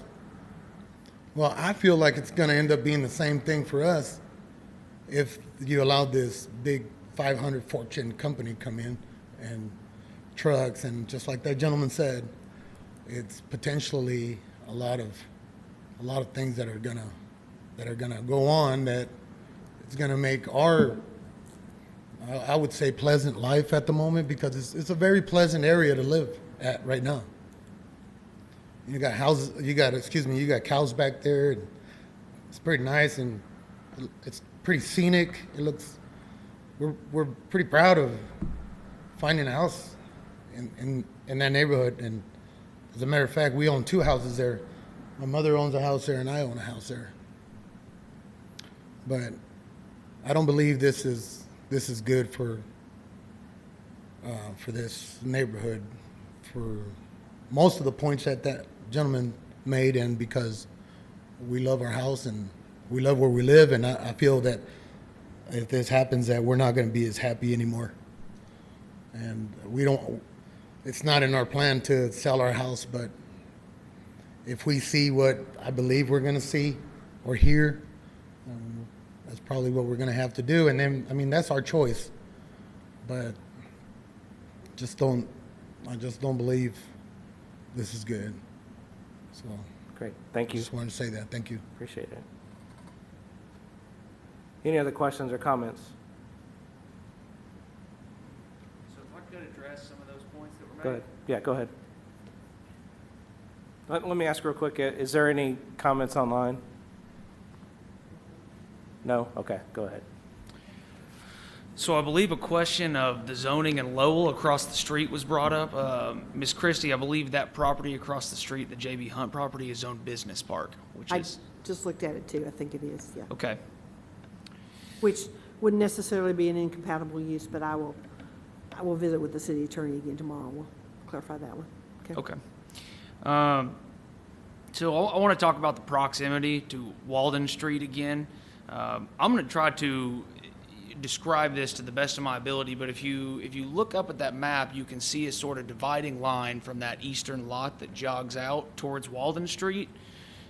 If you look at the shape of that parcel, it would only make sense that any development would likely occur on the vast majority of the parcel and not the spot that jots out. And for what it's worth, although we don't have a large-scale plan in front of us, I do think that area is slated to be a parking lot. So what it really boils down to is we're not talking about 300 or 400. It's really more like several hundred or possibly a couple thousand feet, maybe even a couple thousand feet between this development or whatever use will actually be there in these houses. A point was raised as to pollution that might occur back there. I want to reiterate to everyone, this is just I-1 zoning we're asking for. This is the second least intense zoning designation that's industrial. I don't think it allows for anything that would cause pollution. I think it's mainly warehousing, distribution, and maybe some light manufacturing. Traffic and infrastructure was brought up. I can't say this for certain, but what I've heard is that Dixieland Road is supposed to be completed in the next 2 years. I think there was some money allocated to it by the bond project. And on that, there was talk of whether these roads could handle these traffic and these trucks. A traffic study is going to have to be produced for a large-scale development. Every access point and all this will have to be governed by you guys' large-scale regulations and will be appropriate as to those regulations. And that's all I've got, unless you guys have any more questions for me. I think we have another comment from Oh, David. okay. I'm sorry, I know this is not the place for a lot of dialogue, but I-1 does allow plastics manufacturing, and there's no guarantee that this company is going to come in and build a parking lot in that part that sticks out. You can't rezone property based on a plan because you're not binding the property to the plan. You're allowing any I-1 use on that property once it's rezoned. Why would you rezone property to I-1 if you know that the roads can't handle it? Those are two quick points. And if I could ask the gentleman a question concerning the buffer, is the applicant willing to make a covenant that's binding on the land that that 300-foot C2 buffer will remain a 300-foot C2 buffer? Because if they're not willing to do that, put it in writing and legally bind themselves, there's no guarantee that that's going to stay as a buffer. Thank you. This is Sarah. I just want to say I understand what that gentleman is requesting. Just remind the commissioners that that's not something that can be considered in your decision, the covenant he proposed. Thank you, Sarah. Did you want, go ahead. So to address that question, we're asking that it be zone C2, or that it remain C2. So in the event that we wanted to change that, we would have to come back and do this process all over again, at which point the ill effects on the neighborhood would be considered. So it's not like we can just come up and just change this whenever we want. We have to have a whole nother public hearing about it, where all this will be considered. Thank you. Patsy, can you read through as far as the acceptable use units in an I-1? An I-1 zone, permitted uses are citywide uses by right. Use Unit 21, trades and services, automotive services, warehouses and wholesale, limited manufacturing, parking lot, temporary building, self-supporting tower or antenna, transportation surface, and commercial assembly. Okay. Any other questions or comments? Let's do the commission.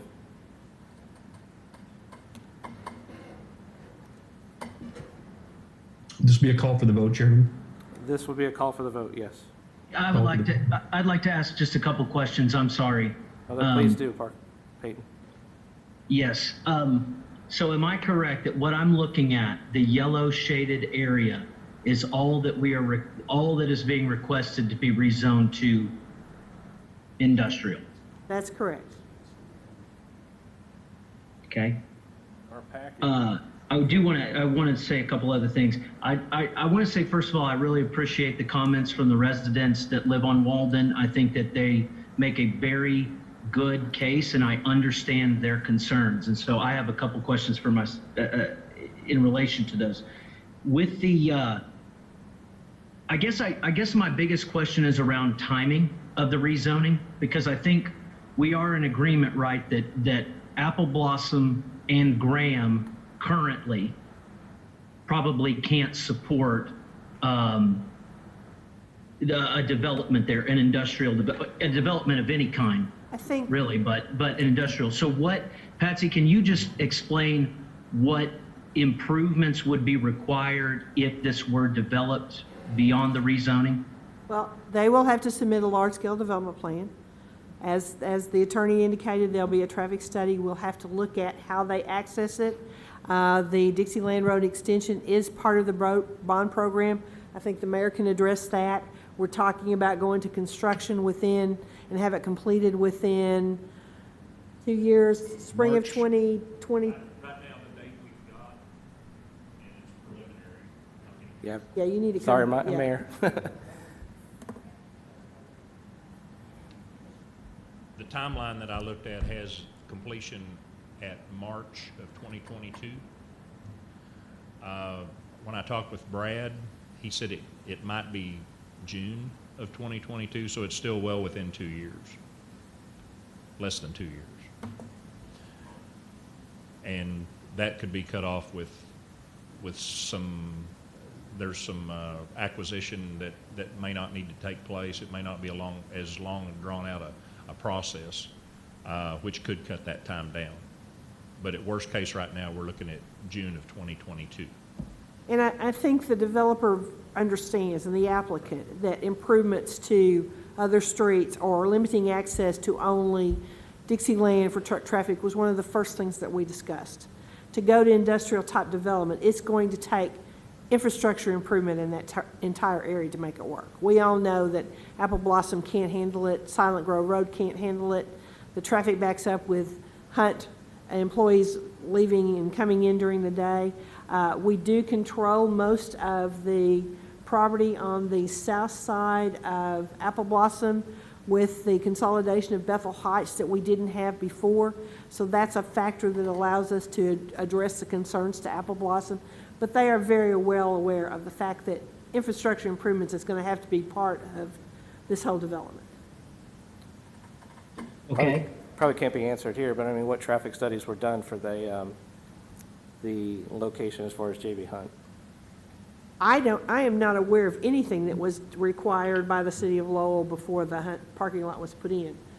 But I didn't pursue it very strong either to see if that happened, because that's in Lowell.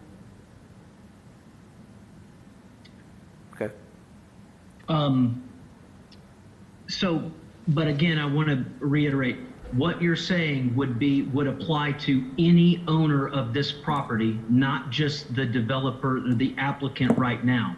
Because the question is, right, I know we talk about jobs being created, et cetera, but that's not, we can't take that into account with the rezoning. So if this were to be sold to a different owner, or it would be the same requirements. It's not being they sold. would have the same requirements, right. A traffic study,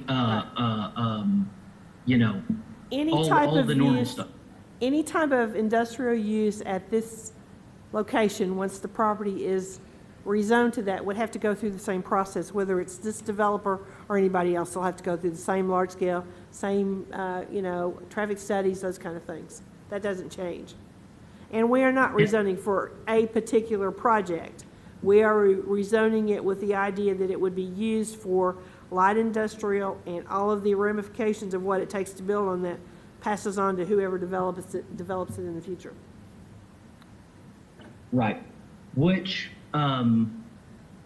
leads me then into the why I think I'm going to vote the way I'm going to.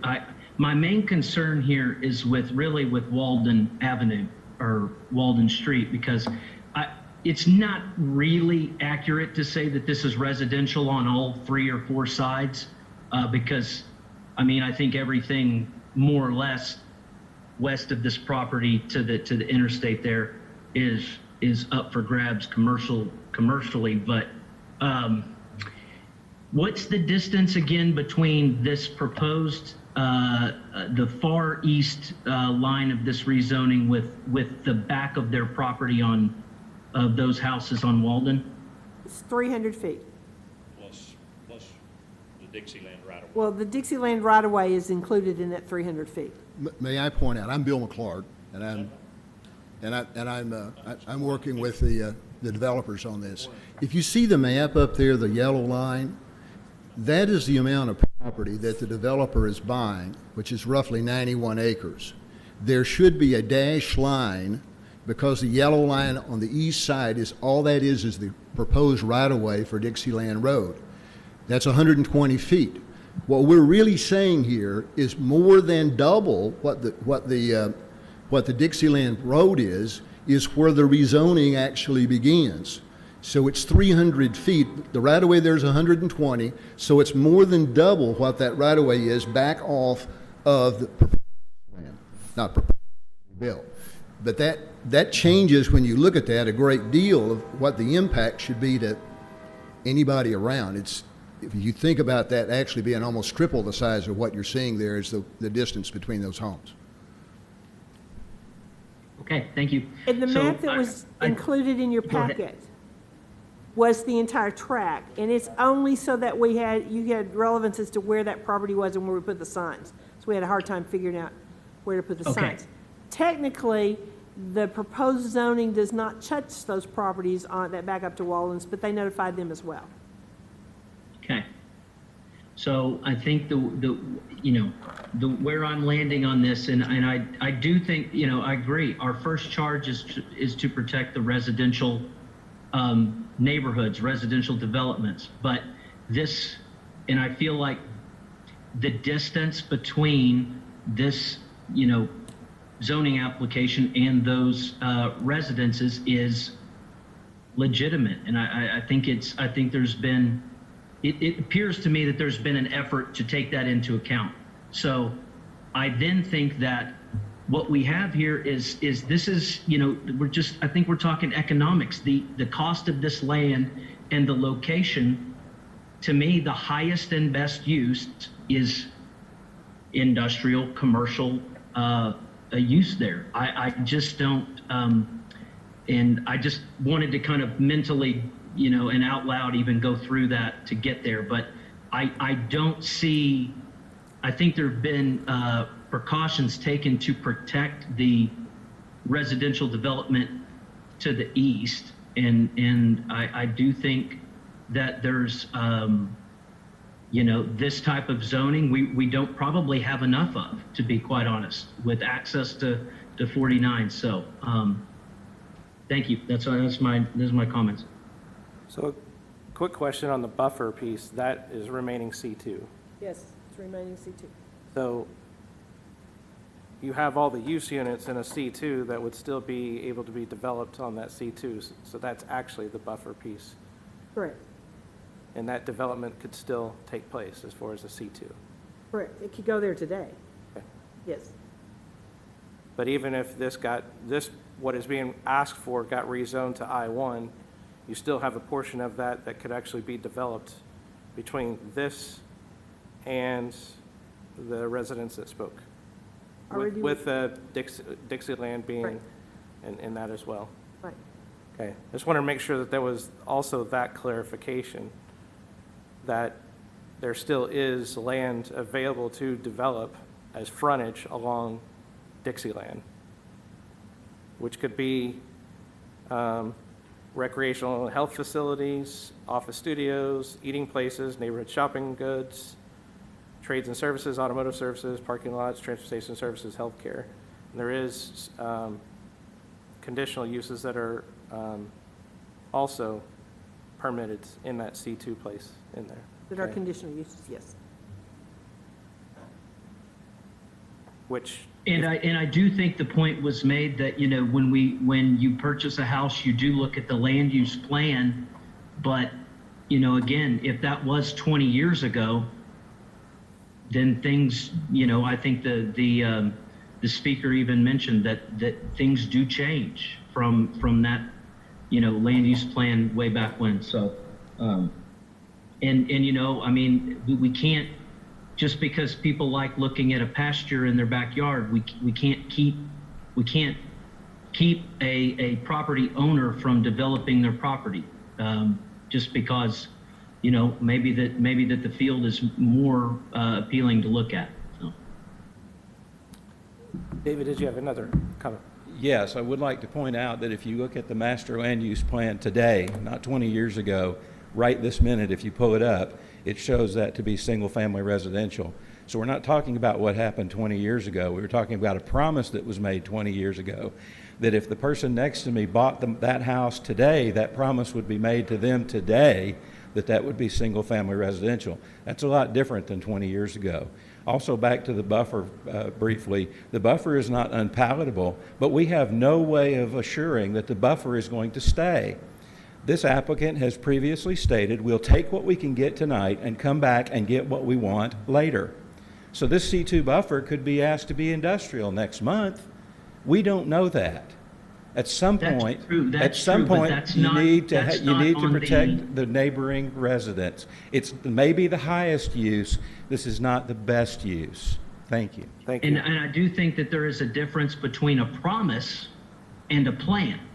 And so I have a little bit of an issue saying that this was a promise made when it's a land use plan that is apt to change. Now, I'll give you that maybe it's not up to date on the website as it is right now, but I have a little bit of an issue with calling it a promise. Sir, I'm quoting directly from the hearing for the McGaw RV 3 years ago, in which the residents of a subdivision across the street, which was platted after McGaw RV went into business on that site, stated that they had been promised that that land would stay single family, and that was because of the master land use plans. Not my words, the words of others that had weight with this planning commission and helped them to determine not to rezone that property to commercial. Thank you, David. Any other questions or comments from the commission? Well, I think I'd like to just go on record as saying that this may become an industrial use when the 412 bypass is constructed and when the roads in the area develop. But until those things happen, for me at this time, it's a little bit early. Thank you, Ben. Any other questions? I think this is my problem right now, is the timing. I don't deny that eventually that this is probably the right zoning, but if anybody can help sway me, I think that's where I'm having the biggest trouble right now, is rezoning this with so many kind of unknowns out there. Any other comments from the commission? The only comment that I have is the mayor has indicated that Dixieland is being done. We wouldn't be looking at making improvements to Apple Blossom because we didn't control it until just recently. So, you know, those will move forward as we look at capital improvements in the future. Which, from a master planning, is streets and all that are for next year, right? Okay. Thank you. Bill Mclard again. From the standpoint of the potential tenant, there is a lot of money that's going to have to be spent any number of ways to make sure this fits their criteria. This is not their only facility. They have a number of them. And they're not going to start spending the kind of money that they have to spend, engineering, that sort of thing, unless they know this property is rezoned. The opportunity to rezone this and get what I think will be the biggest building in Springdale by far, and a huge number of people, is here, is now. And if this is not, and we're time sensitive, if we can't get this, that use is more than likely going to go away. And with the amount of time it'll take to do the large scales and all the planning, the developer is telling me that March of 22 or something thereabouts will be adequate by the time the thing is finished to have it all come together at the same time. But if it's not done now, this opportunity goes away if that's relevant to the city. Thank you. This be a call for the vote. Call for the vote. I have a call for the vote by Mr. Covert. Covert, No. Mueller, Recuse. Parker,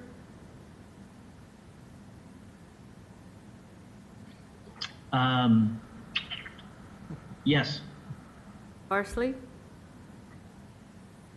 No. Peters, No. Tyler, Yes. Austin, No. Compton. No. I have 5 no, 2 yes, and 1 recuse. The rezoning does not pass. There were 3.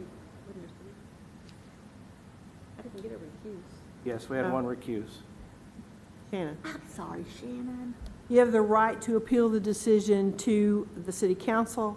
The appeal has to be filed with the city clerk within 15 days. You have to indicate why you think the planning commission has erred in their decision, and the adjacent property owners have to be notified again. Thank you all that came in for this. Next item, R20-42, Ernest Ernie LLC, 1016 South Pleasant from O1 to MF16, presented by ESI. Thank you, Mr. Chairman. Jason Apple with ESI. I'm waiting for the map to maybe change. This piece of property is Ed, can you change the map? is located on Pleasant, just south of 412. A couple months ago, we came through with the West End Townhomes, which is just west of this property. I don't know if you remember, there was a kind of an secondary access issue that we had an agreement worked out with the church to the south of this piece as our secondary access point. Ed, can you go to the next slide? Come back. There we go.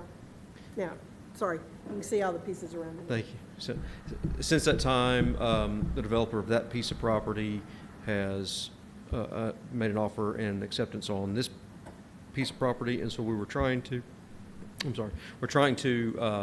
basically get a consistent zone, a couple more units, and then get a better access point onto Pleasant through that development. So we're requesting this piece go from 01 to MF16, and I'll answer any questions. Staff comments? The adopted comprehensive land use plan indicates commercial use for the area. The rezoning request is keeping with the following goals and policies. Appropriate location for single-family and multifamily residential development should be provided on accessibility, site suitability, utility availability, neighborhood compatibility, and environmental factors. Encourages the development of a variety of housing types appropriate to the size and income of all households living and working in Springdale. Multifamily housing should be developed at a density and scale that is compatible with the surrounding neighborhood and available utilities and roadway capacity. Any questions or comments from the audience? Any online? Okay. To the commission. This will be a call for the vote. Call for the vote. Call for vote by Mr. Mueller. Mueller, Yes. Parker, Yes. Parsley, Yes. Peters, Yes. Tyler, Yes. Austin, Yes. Compton, Yes. Covert. Yes. Rezoning passes 8-0. Staff will prepare the ordinance that goes to council on the 27th. Thank you. Next item, R20-45, Shallow Estates, 1092 West Stoltz, from O1 to an A1 to P1, presented by Hawkinswear Engineers. Hello, I'm Blake Peacock on behalf of the owner, Shallow Estates LLC. This rezoning application companions a large-scale development application submitted to expand the existing Shiloh Nursing and Rehab Center to the west. Any staff comments? Part of this property was in Bethel Heights, so as you know, it's been consolidated into Springdale. Came in A1 as A1, and that's the portion that's being rezoned now from the A1 portion of this. The comprehensive land use plan indicates commercial use for the area. The rezoning request is in keeping with the following goals and policies.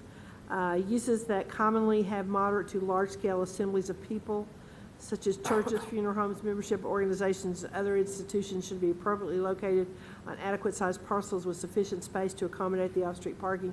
Accessory needs, such uses should be located so as to minimize any adverse or undue significant burden or on adjacent or adjoining land uses, as well as that provided of the street system. Any questions or comments from the audience? It's to the commission. Call for the vote. Call for the vote. Call for vote by Mrs. Mueller. Parker, Yes. Parsley, Yes. Peters, Yes. Tyler, Yes. Austin, Yes. Compton, Yes. Covert, Yes. Mueller. Yes. Passes 8-0. Next section is conditional use, C20-20, Jessica Friedel, 5115 Harbor Avenue, use unit 28, home occupation in A1, presented by Jessica. Is it Friedel or Friedel? It's Friedel. Okay. Yes, so I have an online business that I would like to run out of my home at 5115 Harbor. This was the previous owners went through this process as well for their online or their home business. So it's just online There's no traffic coming in or anything like that. Okay. Staff comments? The ingress and egress is acceptable, the off-street parking and loading is acceptable, the refuse and service areas is acceptable, utilities acceptable, screening is not required. You can't have a sign, yard sign is acceptable, the size and shape is acceptable. It is acceptable with the following conditions: no alteration of the outside appearance of the residential structure, provision of a separate outside entrance for the business areas of the residential structure, no outside storage of materials required by the operation of the business, operated only by the resident members of the household and shall not have any employees, concessionaires, or any other form of operator or helper, whether such business is conducted on the premises or off the premises, requires the use of an area no greater than 30% of the total heated living space of the residential structure, generates no traffic, parking, and sewage or water use in excess of what normal in the residential neighborhood, will not produce any fumes, odors, noise, or any other offensive effects that are not normal to residential activity, will not involve accessory buildings, stock and trade shall not exceed 10% of the floor area of the accessory use, will not require the construction of a duplicate kitchen or the addition to the existing kitchen, will not require cause of consumption on the premises of any food product produced thereon, and will not provide medical treatment, therapeutic massage, or other activities. Thank you. Any questions or comments from the audience? Any online? To the commission? This be a call for the vote. Call for the vote. Call for vote by Mrs. Mueller. Parsley? Yes. Peters? Yes. Tyler? Yes. Austin? Yes. Compton? Yes. Covert? Yes. Mueller? Yes. Parker? Yes. Passes 8-0. Staff will prepare the resolution. It goes to council on the 27th. Thank you. Next, conditional use C 20-21, Jacob and Blair Burns, 5780 Irvin McGarrett Roads, tandem lot splits, presented by Amanda Hallmark. Hello, it's Amanda Hallmark with Balloon Associates, representing Jacob and Blair Burns. We're just trying to get a tandem lot split approved tonight. So let me know if you guys have any questions. Staff comments? This is actually a tract that's in the planning area. So what actions this will be forwarded to the council. I don't think there's any other comments. Okay. Any questions or comments from the audience? To the commission? Call for the vote. Call for vote by Mr. Covert. Peters? Yes. Tyler? Yes. Austin? Yes. Compton? Yes. Covert? Yes. Mueller? Yes. Parker? Yes. Parsley? Yes. Conditional use passes 8-0. All right, thank you guys. You have a great night. Next item, C 20-22, AMW Technology LLC, Luis Sosa, use unit 44, mobile vending in a C2, 1906 Lowell Road, presented by Luis Sosa.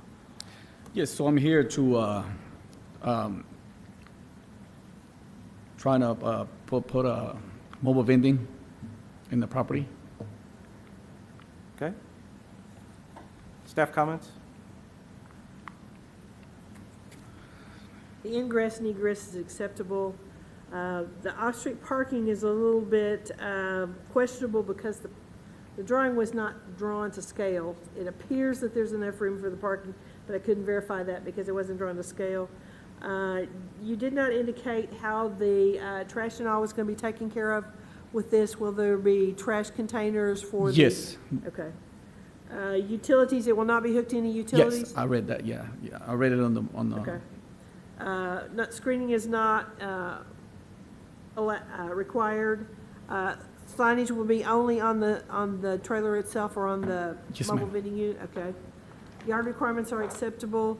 It's generally compatible with the following conditions: parking area dimensioned on the site plan, the refuse containers identified on the site plan, may not operate between the hours of 10 p.m. and 7 a.m. Yes. The health certificate is required to display the health certificate in a manner visible to customers. No obstruction of pedestrian or motor vehicle traffic flow. No obstruction of traffic signals or regulatory signs. No vending upon a public way. No sound devices that produce a loud and raucous noise in violation of city ordinance or violate any other city ordinances in connection with the ending operation. site to remain clean and free of paper or refuse or any kind generated from the operation of the business, with all trash or debris accumulating within 20 feet of any vending stand to be collected and deposited into a trash container. Any questions or comments? It's to the commission.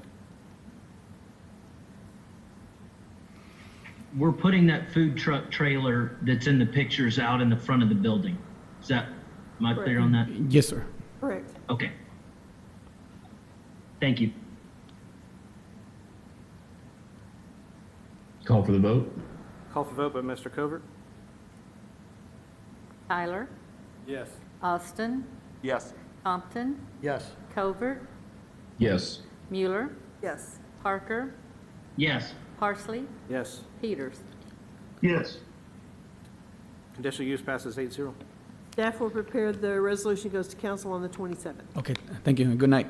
Thank you. The next item, preliminary plat 20-06, cottages at the creek, south of 412, north of Horn Lake, east side of Farrell Lane, presented by ESI.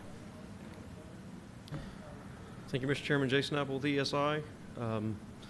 It's the plat for the PUD that we presented earlier, and I'll answer any other questions. Staff comments? I think the only comments that we have, you have to address all the standard comments that we normally have about all utilities and other department comments. Floodplain study needs to determine the BFE and floodway for Clear Creek. Katie, do you have any other comments besides that? No, once I see the flood study, then there could be some other comments regarding elevations, but other than that, it looks good. Okay. I don't have any other comments. We've been Yeah. through this one pretty tight with the PUD document itself, so. Any questions or comments from the audience? To the commission? This is a motion in a second. Make a Well, I'd motion. like to say it would be nice to have a trail that paralleled Clear Creek and went down to Don Tyson and tied in with the rest of the trail system. I know it's not on our trail map.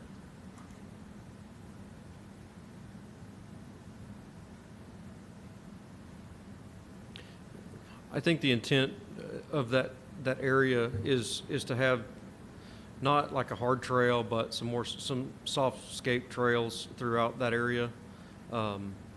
That's the intent of what we're trying to develop in that area. Any other comments from the commission? Do I have a motion? Motion to approve. Motion by Mr. Covert, Second. second by Mr. Austin. Austin, Yes. Compton, Yes. Covert, Yes. Mueller, Yes. Parker, Yes. Parsley, Yes. Peters, Yes. Tyler. Yes. Preliminary plat passes 8-0. Thank you. Next item, final plat 20-06, final plat for Spring Meadows, west side of Old Wire Road, south of Apple Meadows, and north of Quail, formerly Bethel Heights, presented by ESI.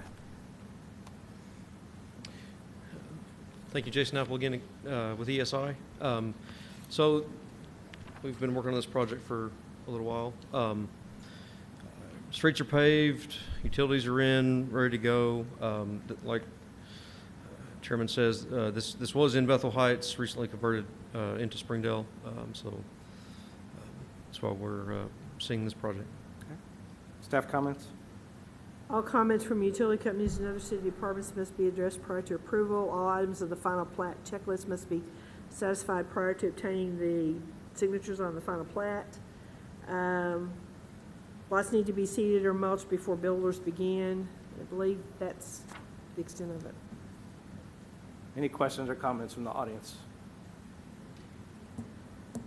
To the commission? The motion, subject to staff comments. Motion subject to staff comments. Motion by Mrs. Mueller. Do I have a second? Second. Second by Mr. Covert. It did. That was, Covert was the second, correct? Yes, sir, I did. Someone else may have said it at the exact same time. I'm sorry, I Okay. don't know. All right. Compton, Yes. Covert, Yes. Mueller, Yes. Parker, Yes. Parsley, Yes. Peters, Yes. Tyler, Yes. Austin. Yes. Final plat passes 8-0. Thank you. Thank you. Is that ordinance by Thursday, next If Tuesday night? you wanted to go to council next Tuesday, it needs to be in our office by Thursday at noon. Okay, thank you. Next section is large-scale L 20-2028, on-time logistics Phase 2, 611 East Apple Blossom Road, presented by Jorgensen Associates.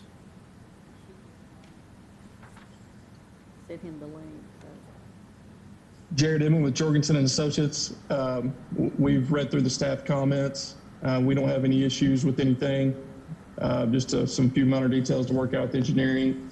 But it's just kind of a straightforward project. If you got any questions, I'm here to answer them. Staff comments? This is one that was started in Bethel Heights. There is a portion of that property that will need to be rezoned from commercial to industrial, but until the conversion goes through, we're just kind of letting this one ride till then, and they will come back and address that. All comments from utility companies and other city departments must be addressed prior to approval. Provide an additional variety of tree plantings based on the total number shown and refer to the list in Chapter 56. Engineering-wise, Katie, do you have any issues on this one? No, I don't. Okay. Drainage was existing. It looked good. Okay. That's it? That's it. Okay. Any questions or comments from the audience? Yes, sir. Yes, Eric Shine, 824 Topaz. I spoke with you earlier. I'm speaking for myself, for the neighborhood, and from the city council. We've had a serious problem with this whole development since the beginning. Bethel Heights rezoned that property commercial, even though everything surrounding it was residential.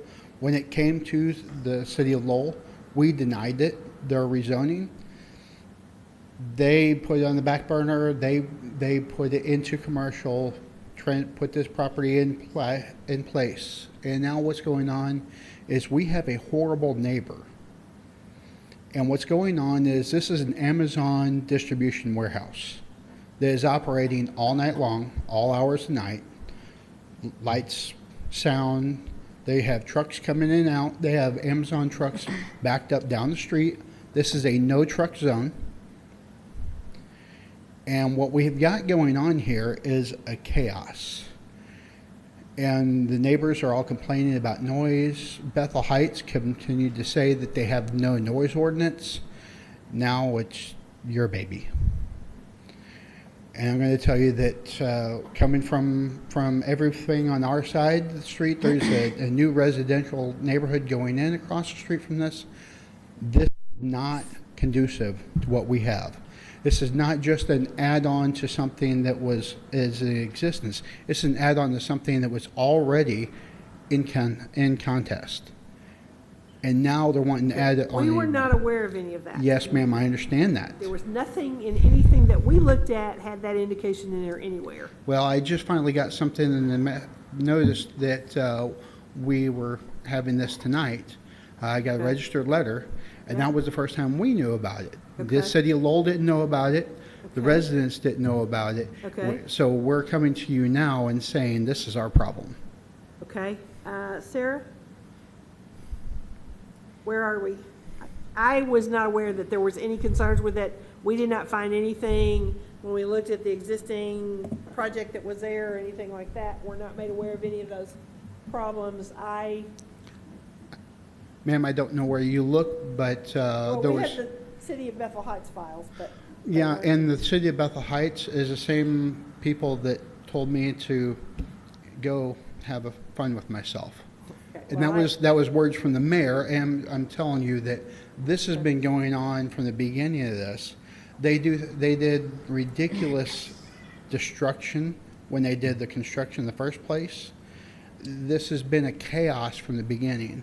And I know that Bethel Heights sold you a bill of goods of what they said it was, but I'm saying from the city of Lowell side, from the resident side, and from currently what is going on, this is an absolute nuisance. This is Sarah. So am I correct that this sounds like a zoning issue that they are having, and we're looking at a plat issue which has to do with minimum standards? Well, I mean, we looked at it as it being a large-scale development plan that had to meet minimum standards. I was not aware of any of any of these things that this gentleman was just telling us. Aaron needs to jump in.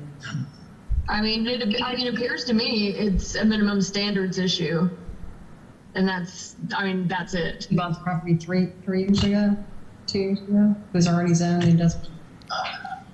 Okay, who are we hearing from? I believe this is Jared Inman. I believe that's Pam Jones. Steve or Pam, do you want to address at all? Yes, hi, this is Steve Jones. I'm the building owner. Just a minute. I'm not sure I know who you are. So tell us who you are and what role you have in this project. Hi, my name is Steve Jones. I'm the building owner.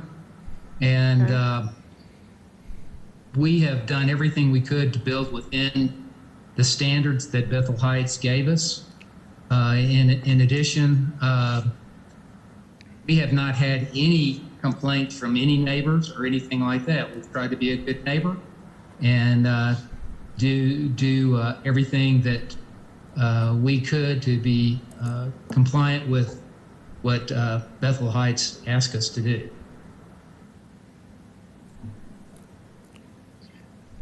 And Patsy, this is Jared again. I will add to that this is basically the phase 2 of a 2-phase project, which we built. Phase 1, the phase 1 buildings out there with the pond and all that stuff, with the street widening. We did all that with the whole plan for this phase 2 to go in after that was completed. Yes, it did take longer than expected, and with that time being lapsed at Bethel Heights, we would have had to gone back and got a LSD approval for this phase 2. So, but in that meantime, Bethel got annexed into Springdale, as you know, and here we are. So that's just kind of the history on, this was planned ahead of time. It's just, we're just now getting to constructing it. Okay, that was my understanding. I had no idea, it had gone through review in Bethel Heights. The first phase had been built. This was just the second phase. I didn't know there was any other issues, so. That's correct. And if it would have been completed quicker, phase 2, we wouldn't have had to go back to get approval for phase 2. Miss Patsy, this is Eric Shine. They're correct. They would have not had to have had any problem getting this passed through because Bethel Heights forced it through. When the concerned citizens of Lowell contacted Bethel Heights would not respond. They would not do anything. They said there's no noise ordinance, that there was nothing that they were doing that was causing a problem. And so what we're having here is Bethel Heights pass this buck on to you. And you're not going to have any recording of any of the problems that were reported by the numerous neighbors because they refused to take that report. Sarah, what do we do? I guess my issue is I'm not understanding what the issue is that we could address this evening on this, because again, it sounds like they're having issues with the property owners as is, and it sounds like they're not happy with the use of the property. I guess I'm not comprehending what beyond minimum standards that they're asking, because that's the only thing I see at issue. I agree, so I don't know where we go from this. If there are noise complaints, if there are those kind of issues, they need to be filed with Neighborhood Services, and they'll go take care of those issues now that's in Springdale. But yes, ma'am. Now that it's Springdale, we can do that. Right. But most of the residents don't understand that it's now Springdale because we're in Lowell. There are a lot of the residents are complaining to me, and then I just found out that you come to large scale, and so here I am. And this does directly affect me because I am the house right across the street. I am the house that they had my yard torn up for almost 6 months. And so, yes, it does affect me personally, but I'm also seeing what this is doing, where we had 14 Amazon trucks parked out in front just waiting to come in. You know, they've got lines and lines of bays, and they've got lines of trucks down the street, way more than what the area that they have widened the road. So they were parked down by the ABC supply house and parked down there as well. There's more truck traffic than what that road can allow. Okay, but that was already, That's not already been addressed because now we're talking about rezoning another piece of property.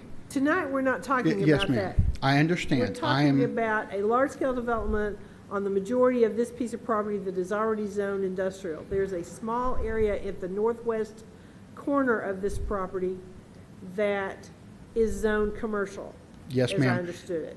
Yeah, I understand what you're saying. I'm also telling you that right now, the problem that you're having is you grandfathered in a business. Now you're looking at doing a large scale for adding on to this problem. And I'm telling you, you need to deny that because this is not going to make it better. This is going to make it much worse. Well, I can't address that because they meet our minimum standards as we are aware of what's going on at that location. So I can't address anything else because nothing was brought up prior to this, so I don't know what to tell you.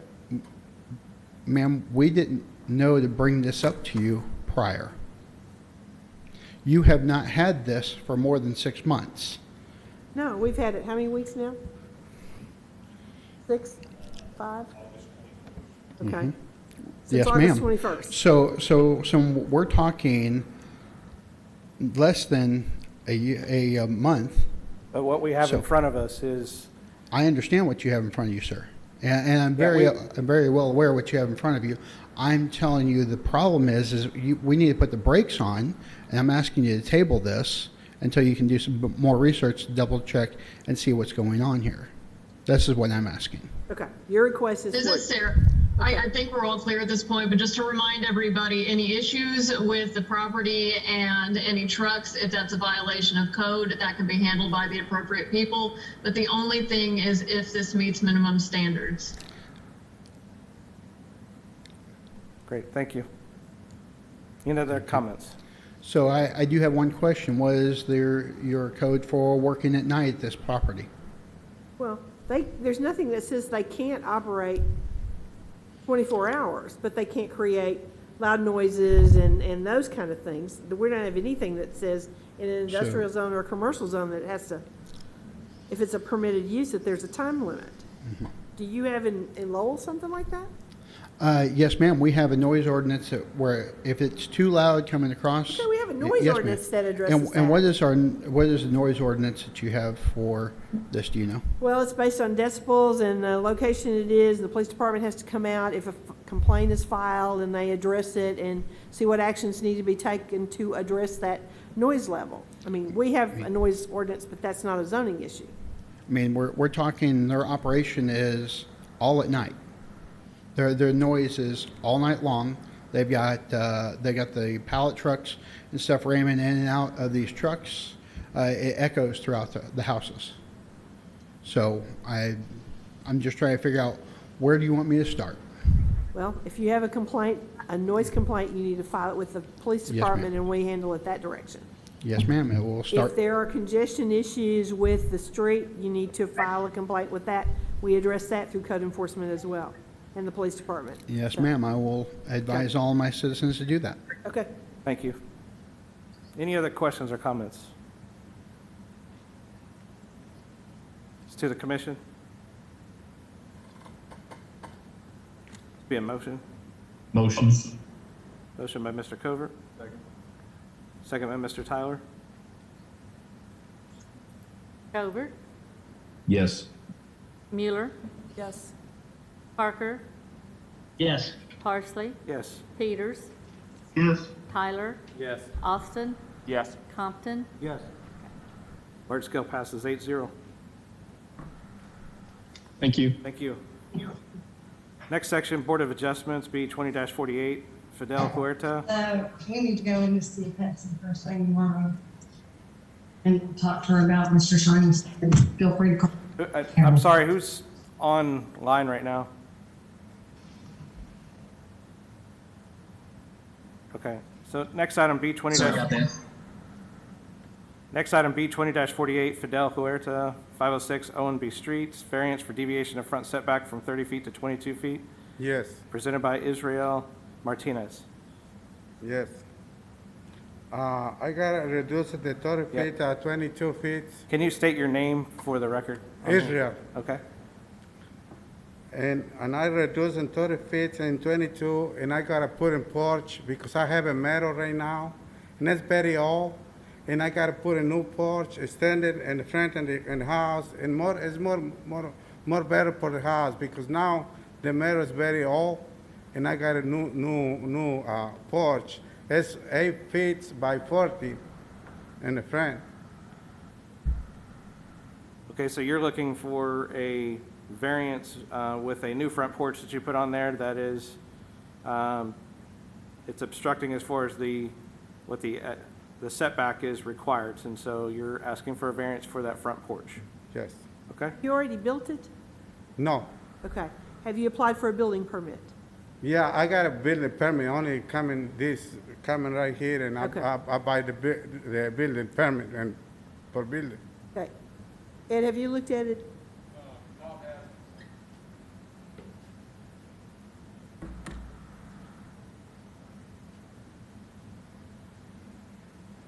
Tom Evers has it right now, but it's been on hold because it's setback. Okay. So actually, it would be an 8-foot encroachment on the front setback? Okay. Okay. Any staff comments, additional? I don't have any additional comments, no. Okay. Any questions or comments from the audience? It's to the commission. Any questions from the commission? Is this a motion? The call for the vote. Call for the vote. I have a call for the vote by Mrs. Mueller. Mueller, Yes. Parker, Yes. Parsley, Yes. Peters, Yes? Tyler, Yes. Austin, Yes. Compton, Yes. Covert. Yes. Your variance passes 8-0. Okay, you need to get with the building department and get to check on your building permit. Yes, Okay. thank you. All right, thank you. Next item, B20-51, John Holyfield, 1403 Bacchus, variance for deviation of front setback from 30 feet to 24 feet, presented by John Holyfield. Yes, I've got a, Can you state your name for the record? oh, I'm sorry, I'm John Holyfield. Okay, thank you, Excuse John. me. I want to put a carport on a slab that I have in front of my house there at 1403. Okay. Staff comments? The slab that's there is part of your driveway? No, ma'am. Okay.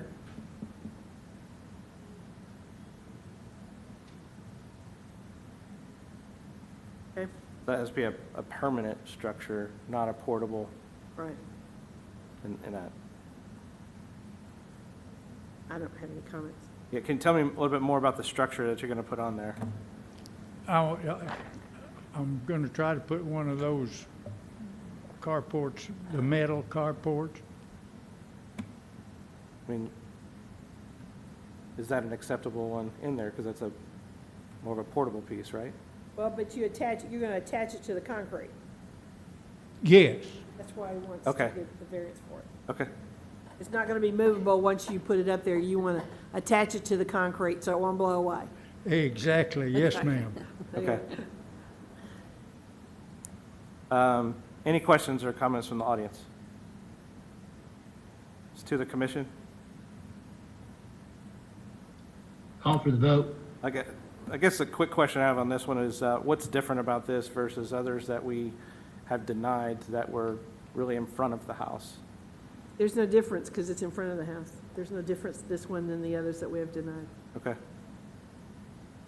And For me, I think, from my point of view, Chairman, I think it's just, this is an older house and it was not built with an attached garage. And so I think it's just a convenience thing for the property owner. So were some of the others too. I think we have to consider these. Put your mic down. Hope so. I agree. I think that we have to consider the older properties in town, because they were built not according to the setbacks we have today.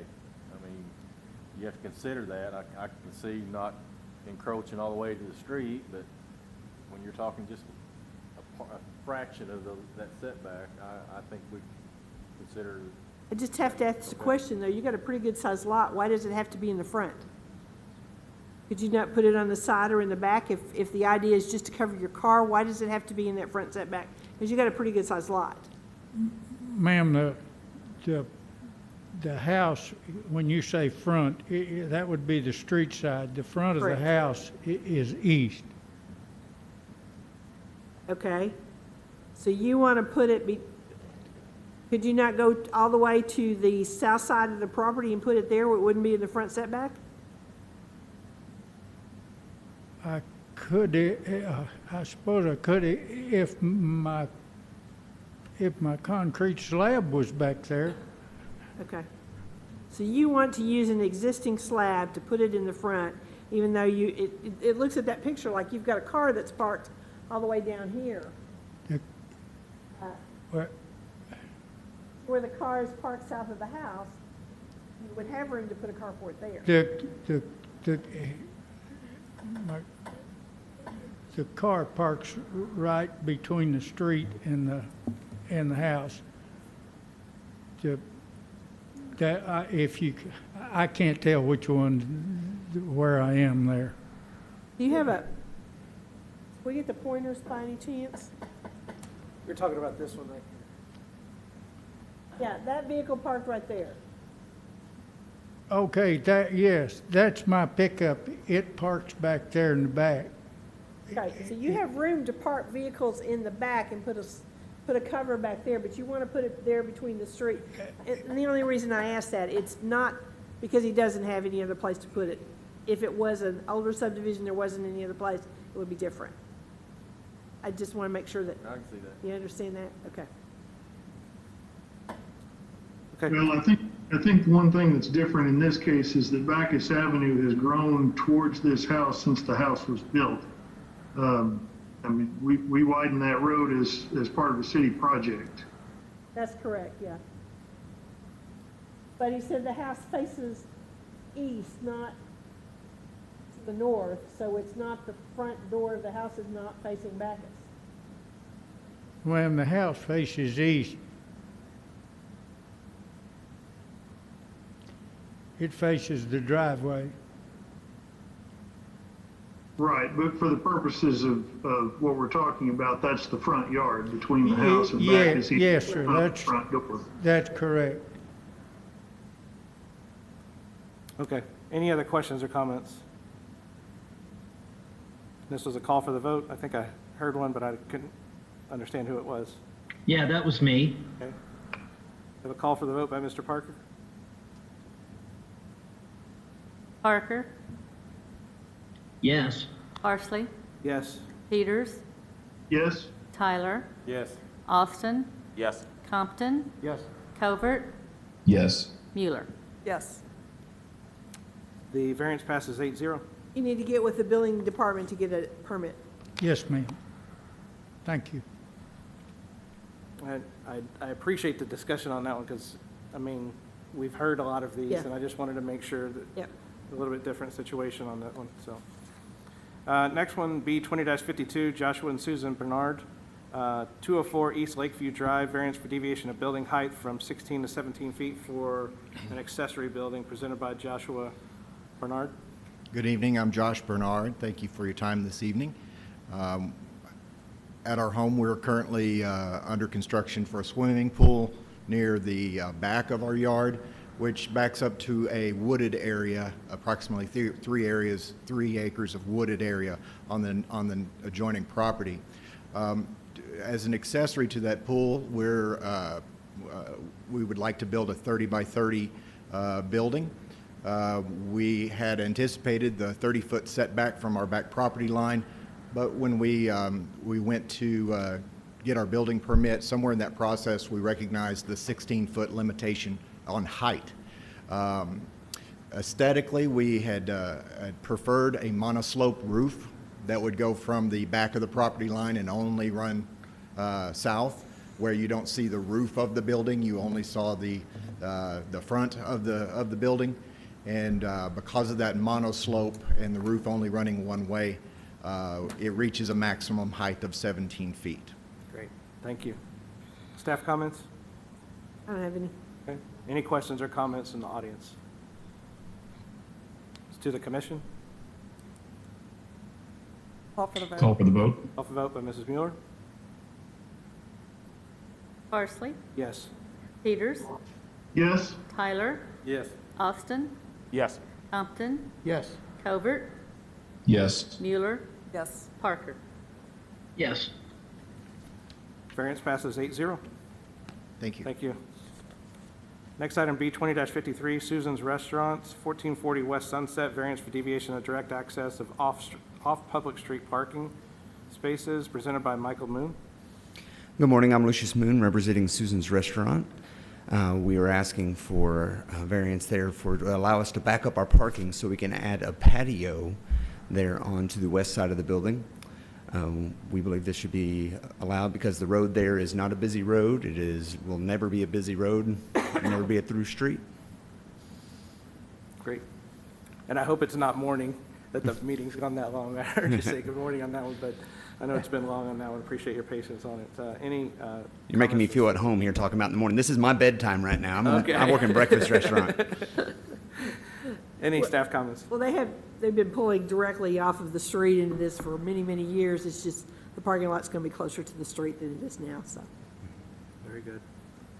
Any questions or comments from the audience? It's to the commission. Call for the vote. Call for vote by Dr. Compton. Peters, Yes? Tyler, Yes. Austin, Yes. Compton, Yes. Covert, Yes. Mueller, Yes. Parker. Oh, yes. Yes. Variance passes 8-0. That's funny. Thank you very much. I know where Peyton's going to be tomorrow morning. Next item, B 20-54, Mark Brewer, 6477 Deering Road, variance for deviation of side setback from 20 feet to 10 feet, presented by Mark Brewer. Hi, I'm Mark Brewer. I live at 6477 Deering Road, and I'm just requesting a variance of 10 foot from 20 on the west side of my property. On the west side of your property where you already have a variance to allow portable buildings in there, and you already got a variance on that side, right? No. I have a variance on the east side, Patsy. Oh, that's right. I'm sorry. That was a 2-foot setback on the east side with a 1-hour fire-rated building that I built a 1.5-hour fire-rated building. Okay, and you had 3 buildings that you put together into one on that side. Where exactly are you going to put this? Because the stuff that's already there, is it going away and you're putting in a pool, or are we? Patsy, go to, not the corner lot, I'm the one in, of course, with all the landscaping in the backyard. Okay, so I'm the second one in. I understand. Okay, and what I've done is I've just spent $30,000 putting in city sewer at my expense so that I can finish my circle driveway in the front. Off that circle driveway to the west side of the house, I'm going to put a detached 2-car garage in there, and that's why I need that setback. I now have a concrete pad of 2,300 feet from the house front to the back of the side patio that's just been built. And off of that, I'm going to put a pool house in the backyard off of a 10-foot setback in the back. So there'd be 2 buildings. The last thing I will build will be the pool. It will be basically off that back patio between that and the greenhouse going out the back gate. I'm working my way out, and then I'm retiring. And you're still using the access off of 56th Street to get into the back with construction equipment and that kind of stuff? I don't have to, but I still am using it, yes, now. I've developed all that back there. I've filled it in. I've put the SB2 in there, and I'm keeping it mowed and taken care of as my agreement with Mr. Taldo. Okay. My concern is the neighbors have asked questions about drainage and what impact these additional buildings and development would have on the drainage in this area, and without a site plan, I'm not really sure I understand how this is going to go in there, especially if you're adding another garage, a pool, and a pool house. Well, I'm not doing all that tonight. What I'm asking for is a 10-foot setback on the left-hand side to build a garage on the west side and then put the pad in for the pool house for future tenants. There is no drainage problem there. I've spent $147,000 of my money to correct the drainage problem that you all inherited from the county. I have a ditch line there that is completely with 18-inch rock walls. It has pillars that push the water out. I have a building lift up on stilts that allows 18 inches of water 2 to 3 times a year come through to the back. It washes out that back driveway. It is not my property, but I maintain that and I take care of that. On the west side that I'm asking for, I have put in a concrete wall that is 18 inches thick all the way to the front. I have a wrought iron fence of 6 feet on top of that. I then have put in a concrete barrier on top of a privacy fence for mowing, and so that my neighbors can't hit it with their riding mowers and tear the fence up. So it's concrete up about 18 inches to 2 foot. There is no water intrusion on my property from my neighbors anymore. I have controlled that and pushed it to the back, off to the south of the property toward the ditch line. So on both east and west, I have spent right at $147,000 in taking care of the water problem that was pushed onto me across the street where that big detention pond is there, where if I slow it up and I block that as I told I can do that, then I end up flooding out my neighbor down the corner, Mr. Charlie and Chatty Plat, because they have a basement there that fills up with water because the drainage problem is there. It could go up onto the curb side of my property and go back down into the drainage ditch where the expansion for 64th Street is going to be doing, and that's that. The property there on the corner, I also have under contract right now. I am buying that property. Okay, I'll go back and still say, I can't give you a recommendation on the variance until I see how all this is put, because there's a lot of stuff out there. No, it's not back there. It's on the side, the west side of the property. If you'd like, I'll be more than happy to show you on your chart where we're looking at.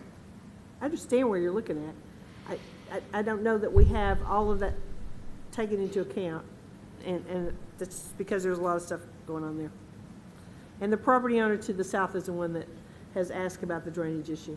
Property owner to the south of me, with the property owner to the south of me, the only drainage problem you've got is off of her property. There's a flood back there of 50 years that's on part of her property, and that's what she bought whenever she bought her property.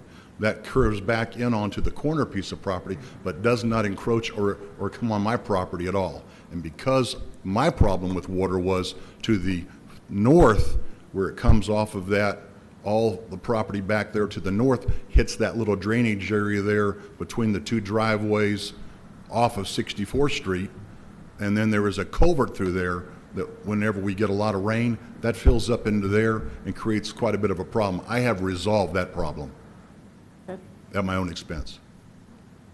That's my only comment. Any questions or comments from the audience? To the commission?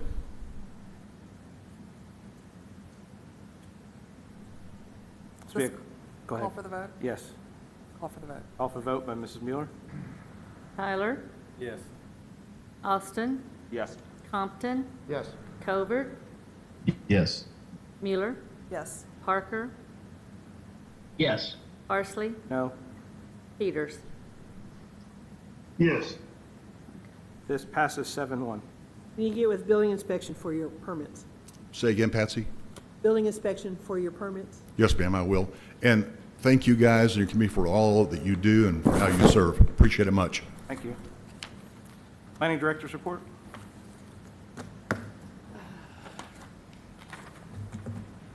The City Council approved the final plat for Phase 1 of Cottages at the Park and the replat for lots 8 through 11, Block 6 of Carter Addition. They approved the rezoning for Garcia on 304 West Sunset from C2 to C5. The conditional use for the food truck on Highway 265 was approved. We do have that large scale, it just came in last week. The conditional use for use unit 42 and a C2 for Bryce Curry was approved at a 5271 Plaza Court. And the tandem lot split for Scott Enterprises at 9487 was approved along with the waivers of sidewalk improvements. The waiver of street improvements for Paint Innovators for 40th Street was also approved. They adopted an ordinance assigning the newly incorporated territory from Bethel Heights into wards, and it amended the boundaries for wards 1 and 4. They approved an annexation of 9.93 acres owned by Hilton Road Properties on the east side of Hilton Road into the city. Next work session on October the 15th at 5:30. We need to look at the comprehensive land use plan and the master street plan, specifically to update it to include those incorporated annexed areas and what other issues that we want to talk about. Continue our work on the landscaping ordinance and the optional form-based code overlay district site. That's all I have. Okay. Any comments from the commission? All right. Appreciate everyone's time this evening. I know it was a long meeting, but got through a lot. So meeting adjourned. Have a good evening.